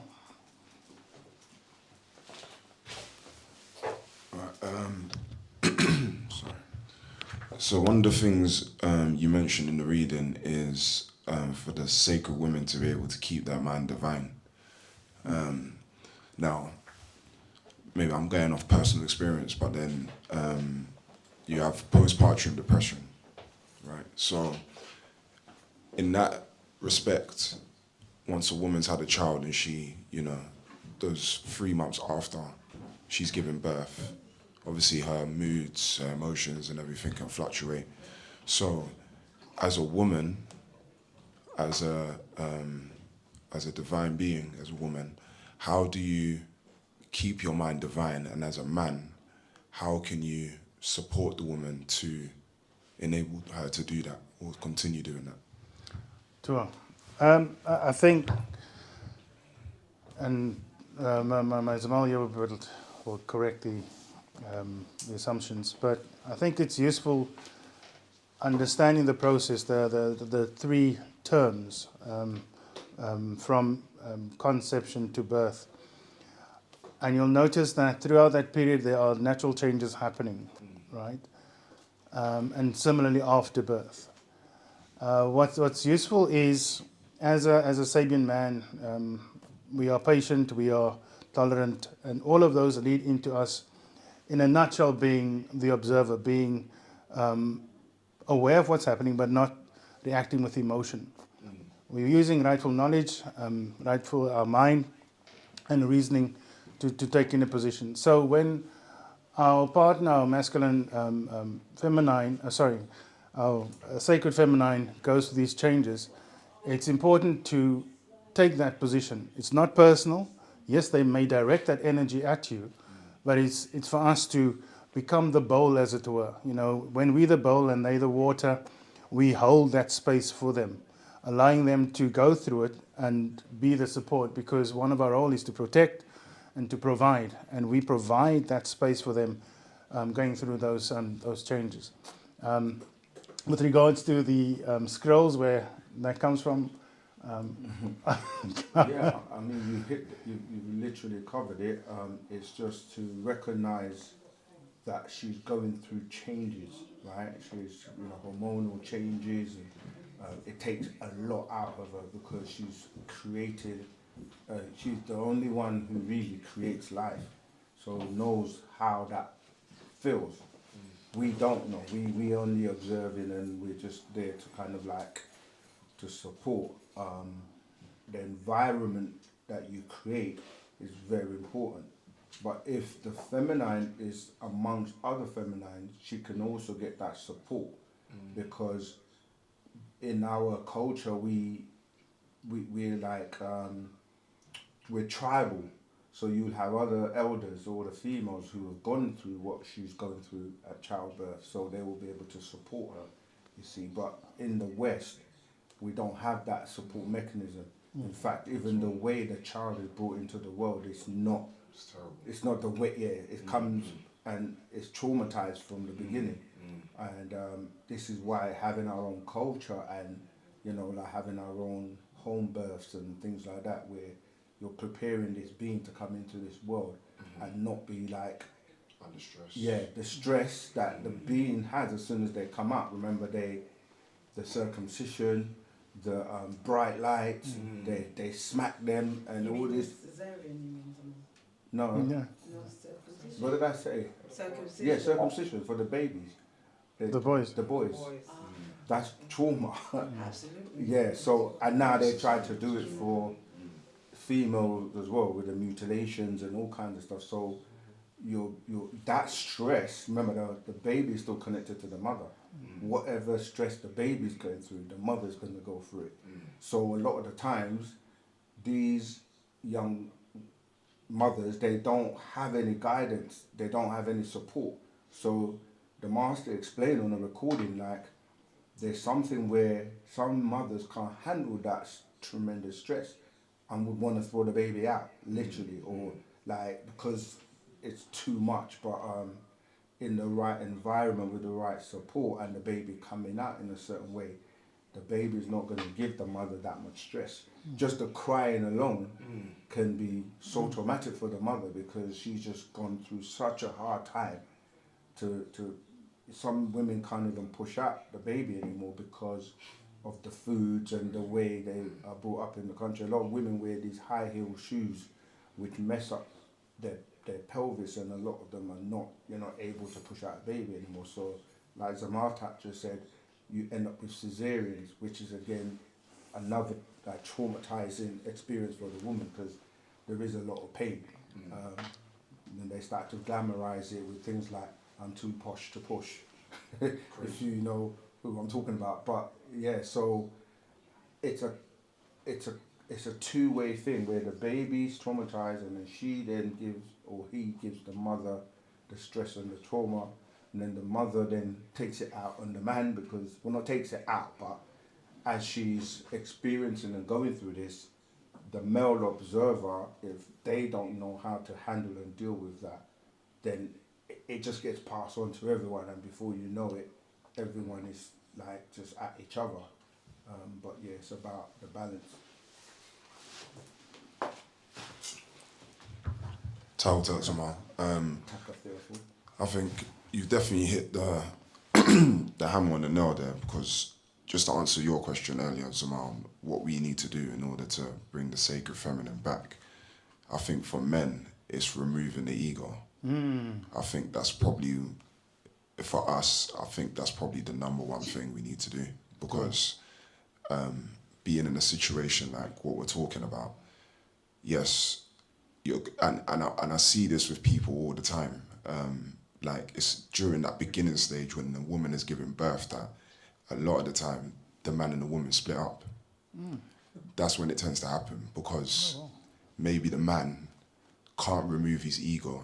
It's way too much, and the woman can be overbearing in those sort of situations. But where we don't have that support system, you're having to take on all of that as a man, and it's not easy. But then, yeah, I think it's finding a way to remove that ego and put it aside in order to deal with that situation, and just know that later on in time it will get better. She will return to herself, and you'll be able to lift her up in that sense. So, again, you're correct, but ego is not something you can remove completely, right? Because just like anything else, it's about controlling it and knowing how to, because it's energy on the go, and you can't destroy energy. So you have to learn how to control the energy, and it is hard when you're trying not to fuel, or as we say, feed the forces that you're being subjected to. Because as a young man, if you're having a child for the first time, it will either make you become responsible, where you rise up to the occasion, or you run away and can't deal with the pressure. And a lot of men who are not ready for childbirth, that's why you're saying they will split up, because they don't want to deal with the responsibility. Because it now means, like you say, you've got to think about nappies, you've got to think about when the woman wants to sleep and the baby's crying at night. There's so many things that she needs support with, that if you're not a responsible man and you're not ready, you just run away, which is a cowardice thing to do. But if you're responsible, you rise to the occasion, and you become a man, and you take on the responsibility, and as you say, you're there to support throughout. So it will either make you become responsible, or if you don't want to deal with the responsibility, you're gonna, as you say, run away. And it's easier for men to run away than to stand firm and face the responsibility. I think, just if I may add to that, I think it's also useful, like I mentioned before, to come to the Nuwapian Man meetings, because I think it's a useful, safe space. There's only men. We are familiar what challenges you may have, and it's an opportunity to share, lighten the load, as it were. Somebody can give you encouraging words, somebody can give you a hug, or whatever you may need at the time. And I think that can go a long way. So when encourage you ever may experience that type of context, then it may be useful. Another point you've just touched on, real men do cry. Because when you're talking about ego, a lot of men have been brought up to be tough and to, just like not express their emotions or deal with their emotions, to the point where, sometimes men don't want to be vulnerable and express that, that vulnerability amongst other men. But you have female within you, remember, because you've got X and Y chromosome. So you have to know how to also tap into your feminine nature, which is your X. But men are just really taught to be like, real men don't cry, and hold everything in, and they don't. Only in the barber shop sometimes you may be amongst men where they will talk about certain things, but barber shops have become like a gossip place as well. Exactly. You know what I mean? So the Nuwapian man is that place where we're rising to what we've been taught by Partner Babyanun. It's the place you can come and be yourself and be vulnerable amongst other brothers, get experience from other brothers that may have experienced what you're going through. Right. We're going to wrap up, but we'll take two last questions. Zamal and then Zamaltat, and then we'll wrap it up. Yeah, it's a quick question. When we say the queen means whole, what about king? What do you mean, what about king? What does it mean? Yeah, is it? No, it's not the same. It's Okay. just when you study etymology in terms of words, that's what the word queen, the way it was spelled, originally was K-W-E-N or C-W-E-N. Right. Phonetically, when you say something, the tone is the tone, no matter how it's spelled. Okay. But this is how the technology comes in, because they will tell you it means one thing, but the tone you're saying is, whether you spell it as Q-U-E-E-N or K-W-E-N or C-W-E-N, the tone is still the same. But they hide it by making it out like it's royalty. But when you read the book of Revelations, going back to the question that was asked about the queen, it tells you in the books of Revelations that the word becomes a harlot, you see, and it talks about the fornications and all the iniquities, and that's why they're being judged in terms of the 6,000 years coming to an end. Okay, what was the... No, it wasn't a question. I was just saying, yeah, you're right. We have the Patarak, Sacred Feminine, but we don't have the actual facts. Right, good people. Muisar, family, thank you for spending this beautiful 2.5 hours with us. I've been enriched, as I normally am, and I hope you guys could learn something too. Tonight we wanted just to remember the Sacred Feminine, and we explored ways of getting her back into a divine space. On that parting note, we want to also just highlight and remind everybody that we have an event coming up on the 14th of February. It starts at 3 to 6:30 p.m. and then we'll have a class like a 7 till 9:30 as usual. The location, the venue? Yeah, it's in Croydon, the CVA. It's all on the Eventbrite. If you scan the code on the flyers, there's a 3-course meal and live music, and it's for singles, for couples. We've been talking about the relationships and the unity of the Nagaru male and female is the backbone of our community. So if you do have a mate, bring them along. Everyone's welcome. You have to be 18 plus to attend. And there are online tickets as well for people that are anywhere on the planet that want to join, because they will be able to stream it. We'll be streaming it, and they'll be able to join if they buy their online ticket. We already had tickets for the first 15 people who will be receiving their scroll. Those are gone, and I've been informed by the event manager that they're going to allocate another 15 because those are already gone. I'm not sure what scroll you get, it'll be a surprise, but so yeah, there are another 15 online tickets for those who'd like to watch the live activities from anywhere in the world. So even though you may not be with us physically, you can still be with us over the internet mentally, and you'll be able to also participate. Taukum Zamal, Taukum Muisar. On that divine note, we wish you a shuk and look forward to seeing you back next week. I do the lives on Tuesday, so you don't have to wait till Saturday. So join the lives as well on YouTube. Same time, 7 p.m. as the classes. Bravo. Before we close, just want to share with the Feminines, if you're interested, please get in contact with us to be a part of our Sacred Feminine groups. As you all heard, the men have their meetings and we have ours also, so please reach out to Zamutat Bastat. You can contact us for the store or the email address. And I also want to say congratulations to Rita, because I can see she's in class today.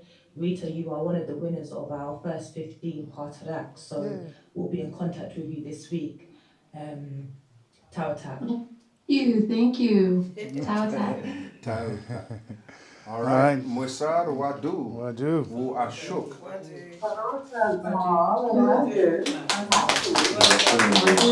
Wadu.